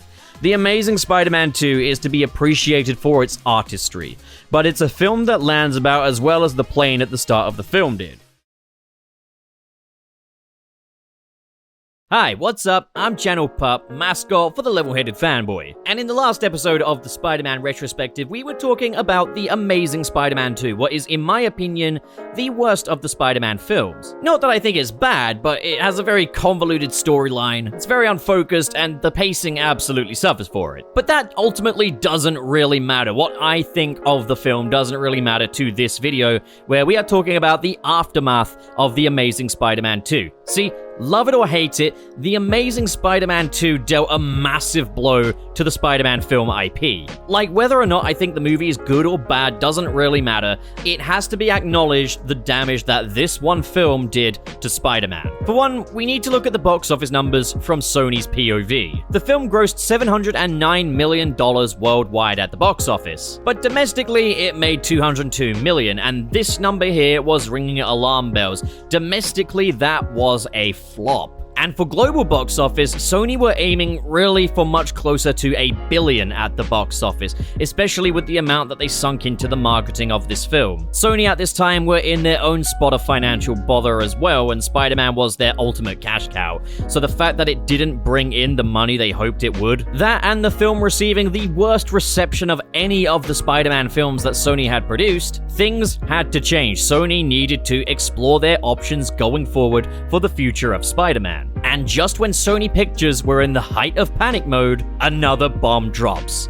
In late 2014, Sony is hacked, and a slew of internal documents and emails are published onto WikiLeaks, revealing the future and the death of the Amazing Spider-Man franchise. And that is what we'll be talking about today. Mamma mia! You made it this far into the video and you still haven't subscribed? What in the name of spaghetti and meatballs is this all about? You boy, why you not subscribe to the channel, Pop, yeah? And click on the link in the Patreon in the description below, or I'll fucking kill you, boy. Don't fucking test me. That's a one spicy meatball. Yes, it is. So, guys, I'm gonna be real, the WikiLeaks website is pretty busted these days, so there are a few gaps in the evidence that I can present. So, there's not as much I can really put on screen as I wanted, but I did consult things like Reddit. I had to go through a few old chat logs with friends on social media when we discussed the leaks, and consult a few articles from around the time in order to get any kind of information on this video. Now, the leaked Sony emails prove that the non-creative higher-ups are like walking cliches. They're kind of as out of touch as the wealthy kind of bean counter character archetype you'd find in like a Mad comic. So we have a few emails here spanning across the production of The Amazing Spider-Man 2, starting off with one from Nick Shaw to Amy Pascal. And believe me when I say it is the peak of comedy. This email is from late 2013, when Amazing Spider-Man 2 would have been in production. The email reads, Spidey thought, "Hey Amy, just a couple of rando thoughts from 35,000 feet up LAX to JFK.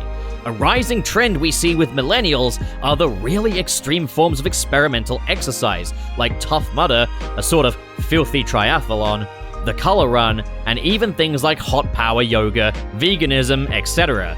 Millennials will often post NBD on their social media after doing it, as in, no big deal, also known as the humble brag. Wondering if Spidey could get into that in some way. He's super athletic, bendy, strong, intense, and it's all NBD to him, of course. EDM, electronic dance music, is the defining music for millennials. Wondering if there's an EDM angle somewhere with Spidey. His movements are beautiful, would be awesome with a killer DJ behind it. Snapchat just launched a story functionality, which is sort of a day in the life of me, told in a series of Snapchats that expire after 24 hours. It has a very VIP quality about it, since invitation only. Getting invited into Spidey's Snapchat circle would be huge and very buzzworthy and cool. Oh my God, these films are made by boomers, aren't they? This is about as how do you do, fellow kids, as it gets, as he dissects what a Snapchat story is. But it does seem that they did really run with the EDM angle for Amazing Spider-Man 2. Not so much for Spider-Man, but Electro, which I must admit ended up being one of the more inspired decisions of the film, so go off, I guess, Nick Shaw. Big fat W's for you. That stands for win, by the way, Nick Shaw. It's like a form of congratulatory gesture. It's something people from Gen Z say a lot on Twitter. Okay, we started off with a bit of light comedy there, but let's look at this email from September 17th, 2012, after Sony Pictures president Alvin just read the script for The Amazing Spider-Man 2, and decided it was so bad that he wanted to burn it. This is from Alvin to Tom Cohen. Tom, first of all, your notes are excellent. In many areas, you actually take the works right out of my mouth exactly as I would say them. Oh yeah, just a quick note, none of these Sony execs can spell for shit. Well done. Therefore, I am only going to focus on a few overarching issues, several of which you already mentioned but deserve further emphasis, because I agree that they are so important. This story is way too dark, way too depressing. I wanted to burn the draft after I read it, never mind thinking about buying the DVD. I have a major issue with the overall strategic direction they are taking with the Spider-Man franchise. I think it is potentially very dangerous to undermine the significant events of the first Spider-Man trilogy. This new trilogy is, in essence, a prequel to the original trilogy. However, many of the events of this draft attempt to tell a completely different story. Example, in the original trilogy, Norman became the Green Goblin and lost his life in a battle with Peter. He did not die in his bed from a genetic disease. Harry did not become the Green Goblin. He became the Black Goblin. And hated Peter for supposedly killing his father.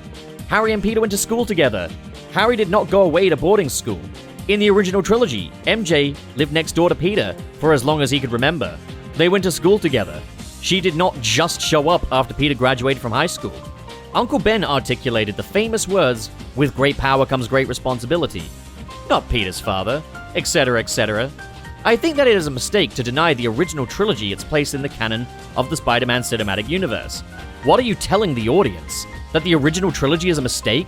A total falsehood? We lied to you? We just made it up? Why should the audience buy into the world we create now? Will we deny its place in the Spider-Man cinematic universe at the next reboot? So, buddy, I don't think that Alvin seems to grasp what a reboot is, and that this is fiction, so yes, it is a falsehood. They did just make it up. Anyways, I was under the impression that one major reason for the reboot was to be able to put Peter back in high school, because we could tell better stories in that environment. So why do we begin this story with a graduation? Fair point, fair point. The chemistry between Emma and Andrew is so good and such a positive that I wonder why it's so necessary to kill her off in this movie. Let the relationship flourish and commit the deed in the next movie.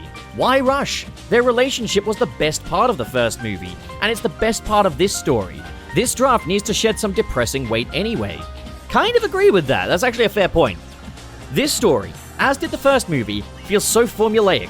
Everything feels like it's been done before, with the exception of the girlfriend's death, which I feel is unnecessary and premature anyway. The unsuspecting, innocent, means-to-do-well villain victim, who turns into the hunted and hated monster. The girlfriend he desperately wants but can't have. Aunt May in financial trouble. Misunderstood and hated by his best friend. The only thing we are really attempting to change is the history of the Spider-Man cinematic movie canon of the original trilogy in order to make this story seem new and interesting. However, I don't think it works. I found this draft tedious, boring, and had to force myself to read it through. Just felt like every other Spider-Man movie, cartoon show, comic book story, same old, same old.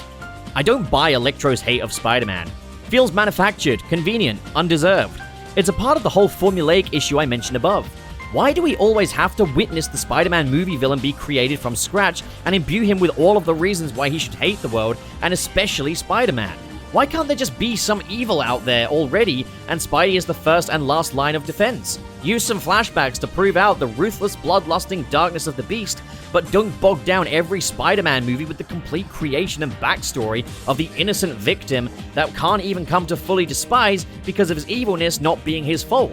In any case, we need to develop some rules around the scope of Electro's powers. He seems to be able to do whatever he needs to do, whenever he needs to do it. I actually legitimately agree with that. It would be cool to get some out-of-the-blue Spider-Man villains. Of course, The overall story is way too long. 3 villains? Give me a break. Wait until Alvin finds out about Spider-Man No Way Home, and Sony's plans beyond this if he thinks 3 villains are too much. Another of the leaked emails reveal Kevin Feige's notes after viewing The Amazing Spider-Man 2 for the first time. Now, this was an earlier cut, so there are a few things he mentions that weren't actually in the final cut of the film. But here's what he had to say. There are too many storylines, and we need to choose which ones we are focusing on and lift out the other ones, i.e. could reduce Father Arc to just Roosevelt. Could cut out plane crash and Richard destroying the spiders and start on the armored car. Don't start with Spider-Man. Let the danger and stakes to NYC build first, and then have Spider-Man enter the scene heroically. Tone down Paul Giamatti's performance, so he seems a bit more menacing and less cartoonish. If you cut Richard from the opening and the plane crash, you could maybe instead do Harry coming home and seeing Norman at the top of the movie as a cold open. Really love Electro. Feels like you may not need the scene in his apartment, which makes him seem completely crazy and hard to relate to.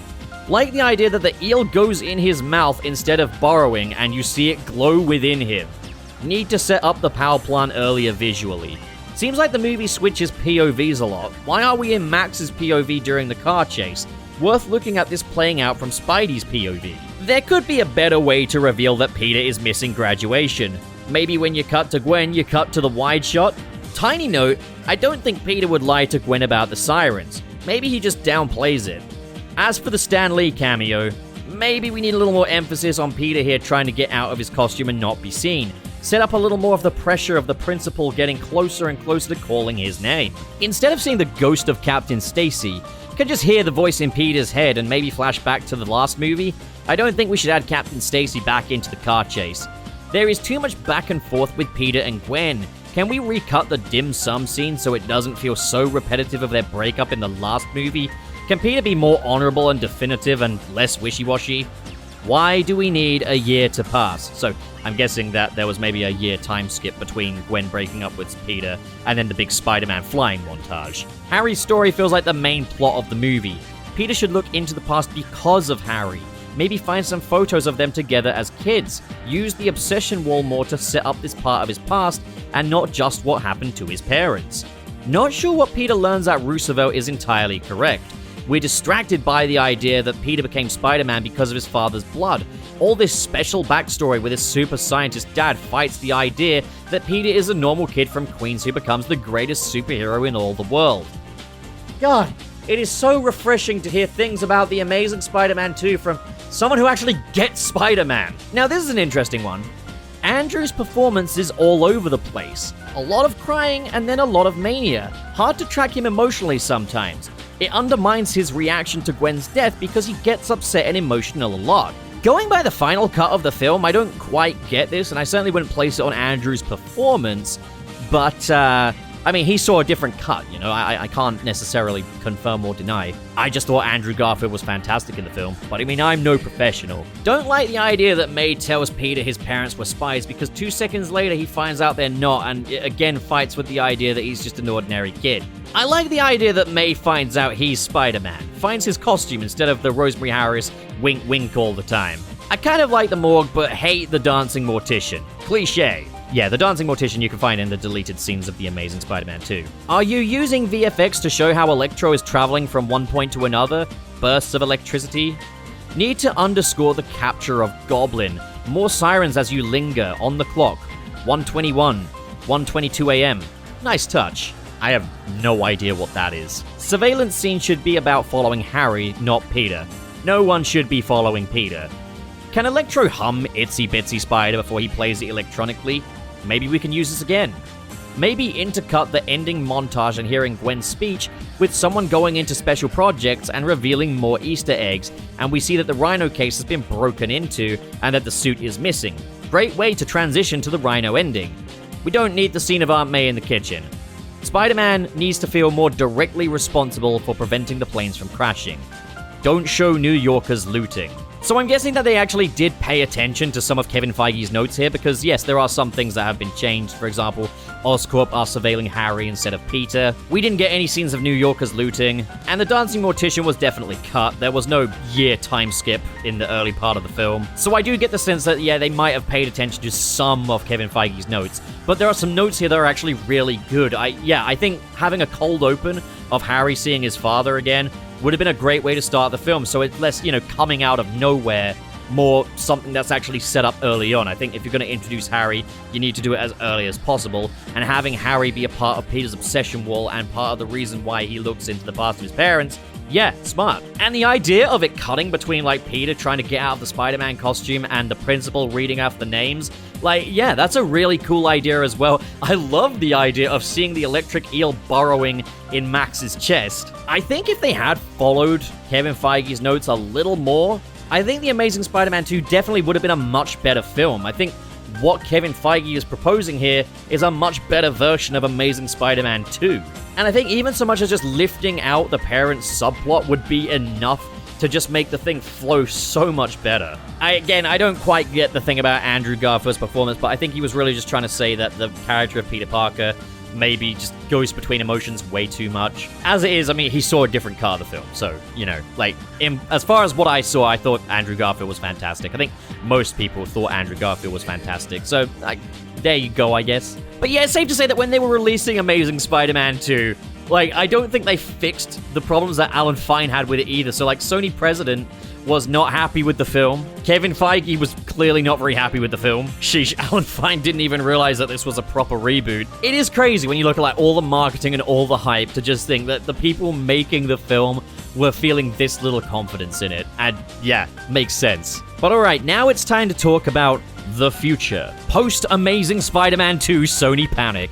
You're gonna love this. I sure as hell did. So the next steps for Sony Pictures were the Sinister Six movie, directed by Drew Goddard, followed by Venom, followed by The Amazing Spider-Man 3. It began with shifting a few plans around. First, Kurtzman and Orky's writing deal would be shelved, with them being moved over to executive producer positions for Amazing Spider-Man 3, Sinister Six, and Venom. With them being moved over to executive producer positions, this would mean that they would no longer get creative input on the projects. And then the Amazing Spider-Man spin-off projects would all be renamed to fit under the Amazing Spider-Man moniker. So, the Sinister Six movie would be called The Amazing Spider-Man Sinister Six.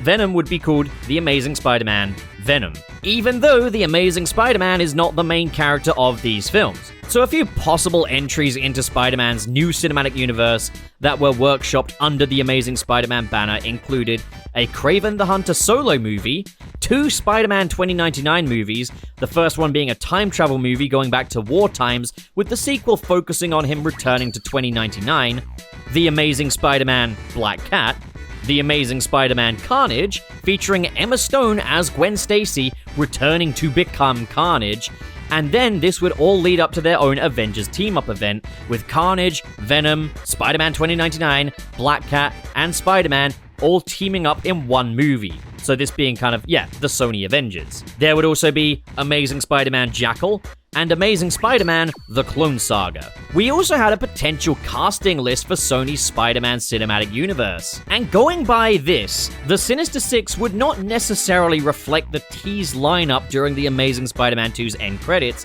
which implied Goblin, Rhino, Kraven, Mysterio, Vulture, and Doc Ock, as there's no mention of Mysterio and Kraven, but we do have some other members. This all comes courtesy of Comic Book Movie. So presumably Dane DeHaan and Paul Giamatti would reprise their roles as Green Goblin and Rhino. Sony wanted Ryan Gosling, Denzel Washington, Daniel Craig, and George Clooney to be in the film. There's not really any details on who they'd play, with the exception of George Clooney as a possibility for Dr. Octopus. However, also for Dr. Octopus, they were looking at Sean Penn and Woody Harrelson. A new member in consideration was Scorpia, a female counterpart to the Scorpion. Casting choices included Emily Blunt, Ruth Wilson, Emilia Clarke, and Rose Byrne. Amy Pascal remarking that Emily Blunt was looking anorexic.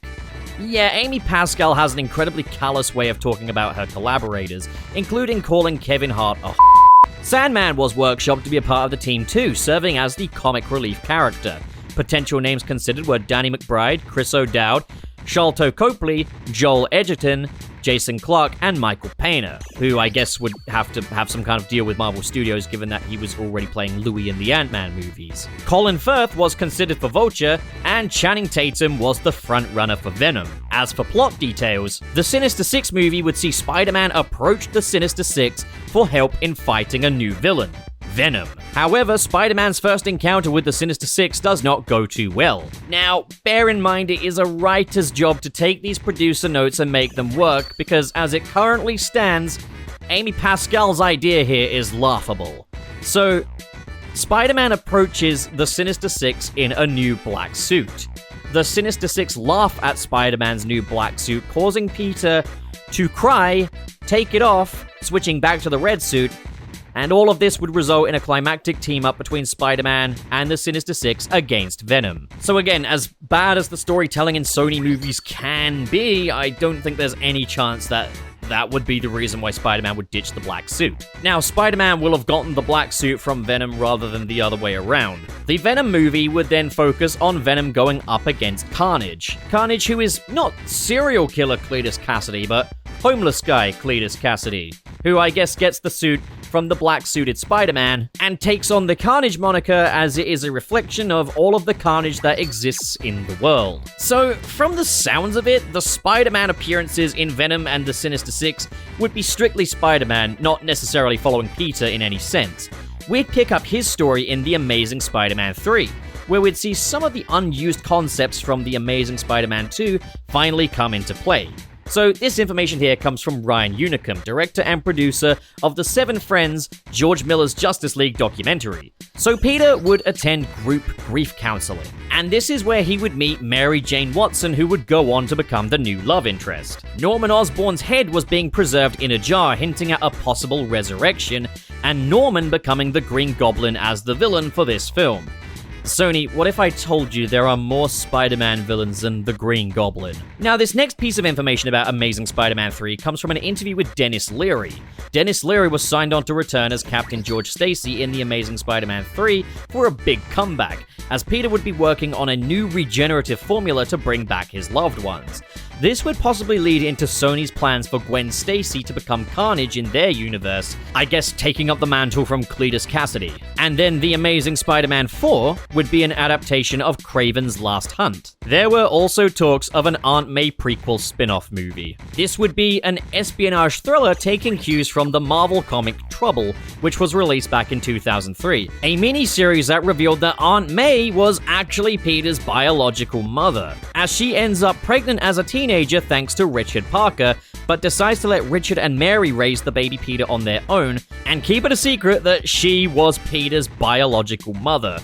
What the fuck? Aunt May and Uncle Ben have always been portrayed as significantly older than Richard and Mary Parker. So if May was impregnated as a teen, how young was Richard Parker? Also, isn't this whole thing just a bit weird and incestuous? Well, it went over so poorly with fans that Marvel completely abandoned this attempt to highlight the adventures of the young Aunt May. Just like how they abandoned their attempt at making Peter's parents super spies. Why are Sony taking cues from the most maligned Spider-Man stories ever? What's next? A One More Day adaptation?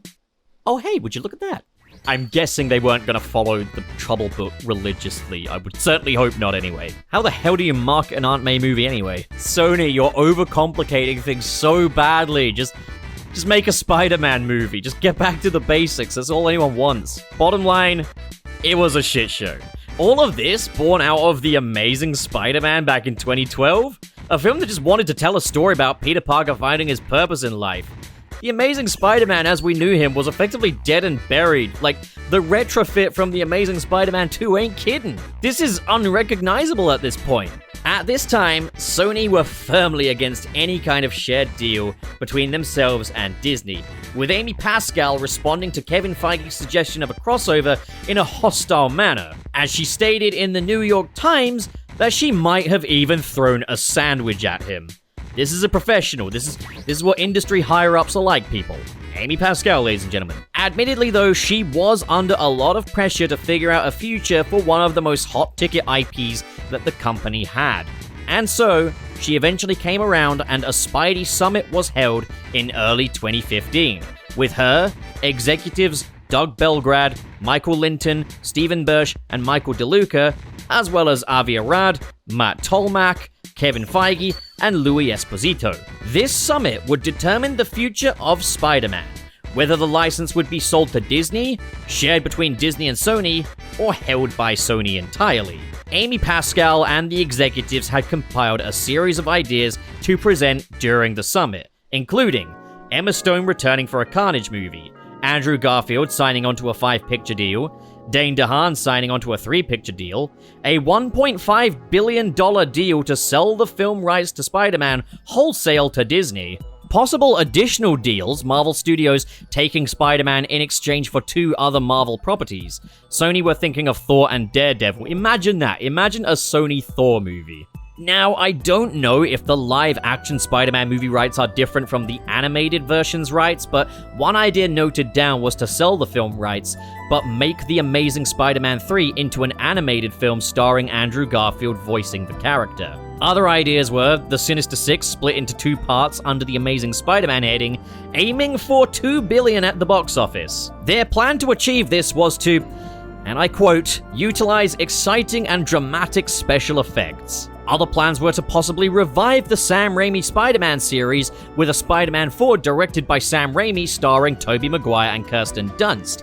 This would lead into Spider-Man vs. The Amazing Spider-Man, a crossover featuring Tobey Maguire and Andrew Garfield expected to make $2 billion at the box office. It looks like Amy Pascal, Avi Arad, and Matt Tolmach had decided on The Amazing Spider-Man Sinister Six Part 1 and 2 effectively being treated as The Amazing Spider-Man 3.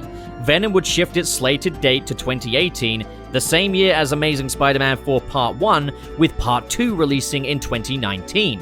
Amy Pascal was gunning for Avi Arad to remain as a producer, noting him as essential to any Spider-Man movie, and that any deal made with Disney would still involve him as the producer. Amy Pascal, Avi Arad, and Doug Belgrad were all on board with these ideas. However, Michael, it doesn't say which of the 2 Michaels this was, be it DeLuca or Linton, was more interested in the idea of a full reboot shared between Marvel Studios and Sony Pictures.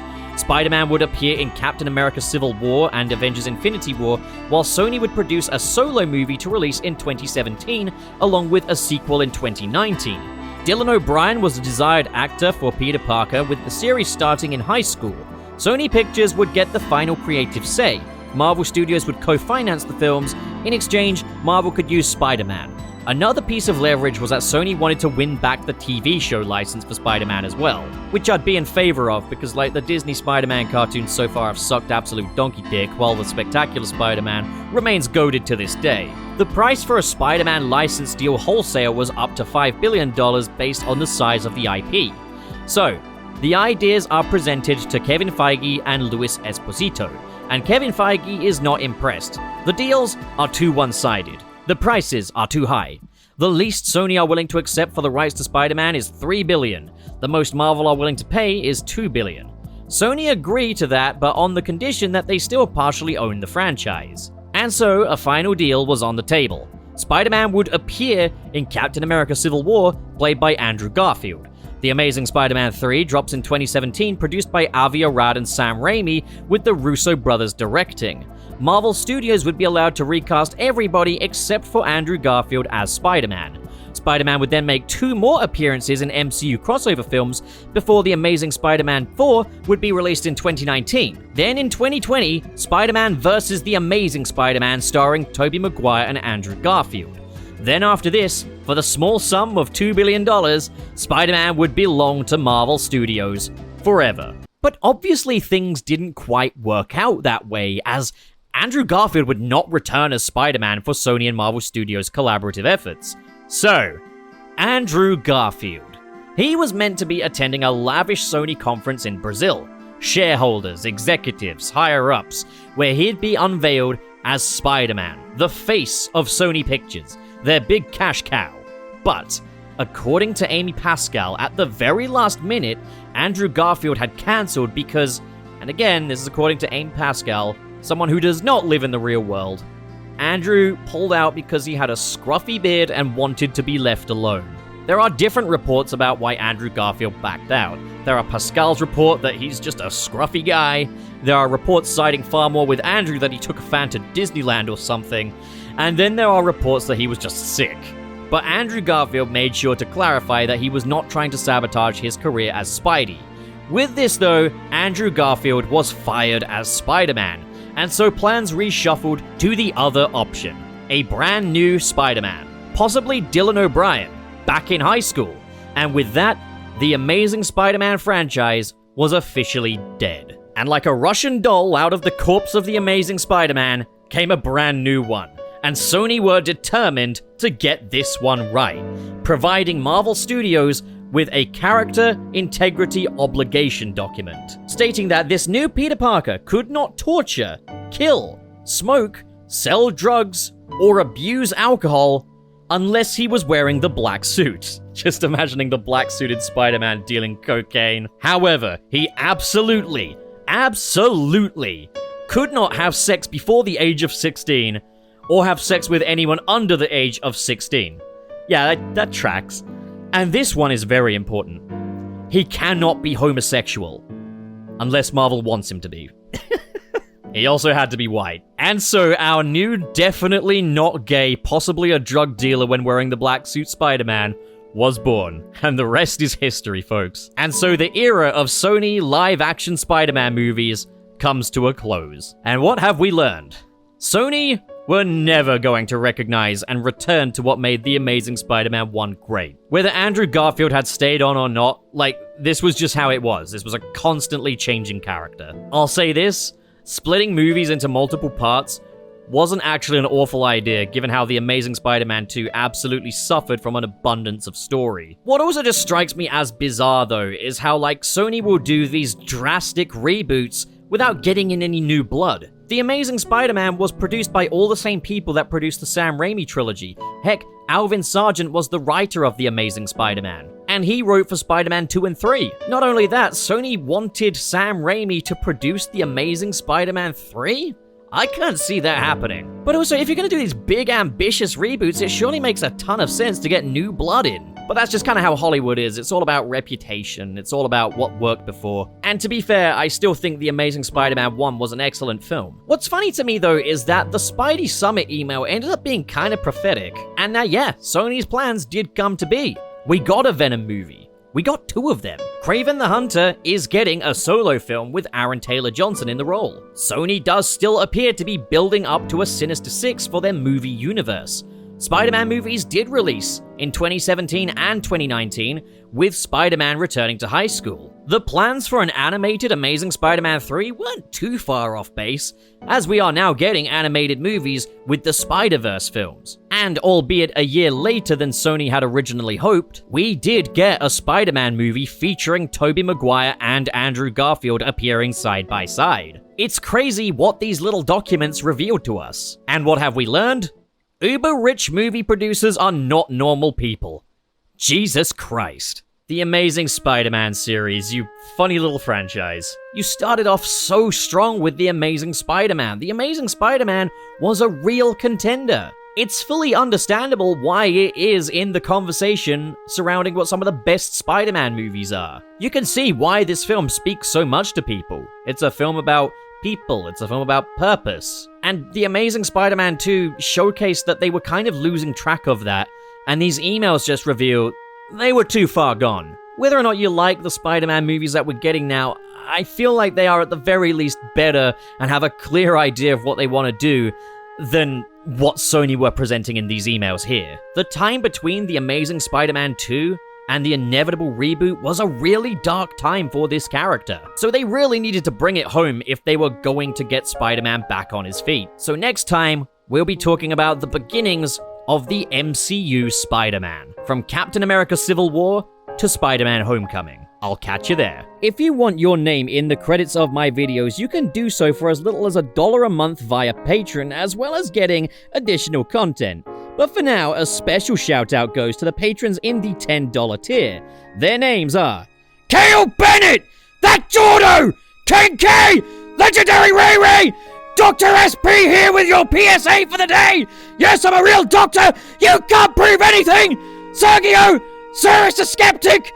I love the Boss Baby movies! I'm the biggest fan!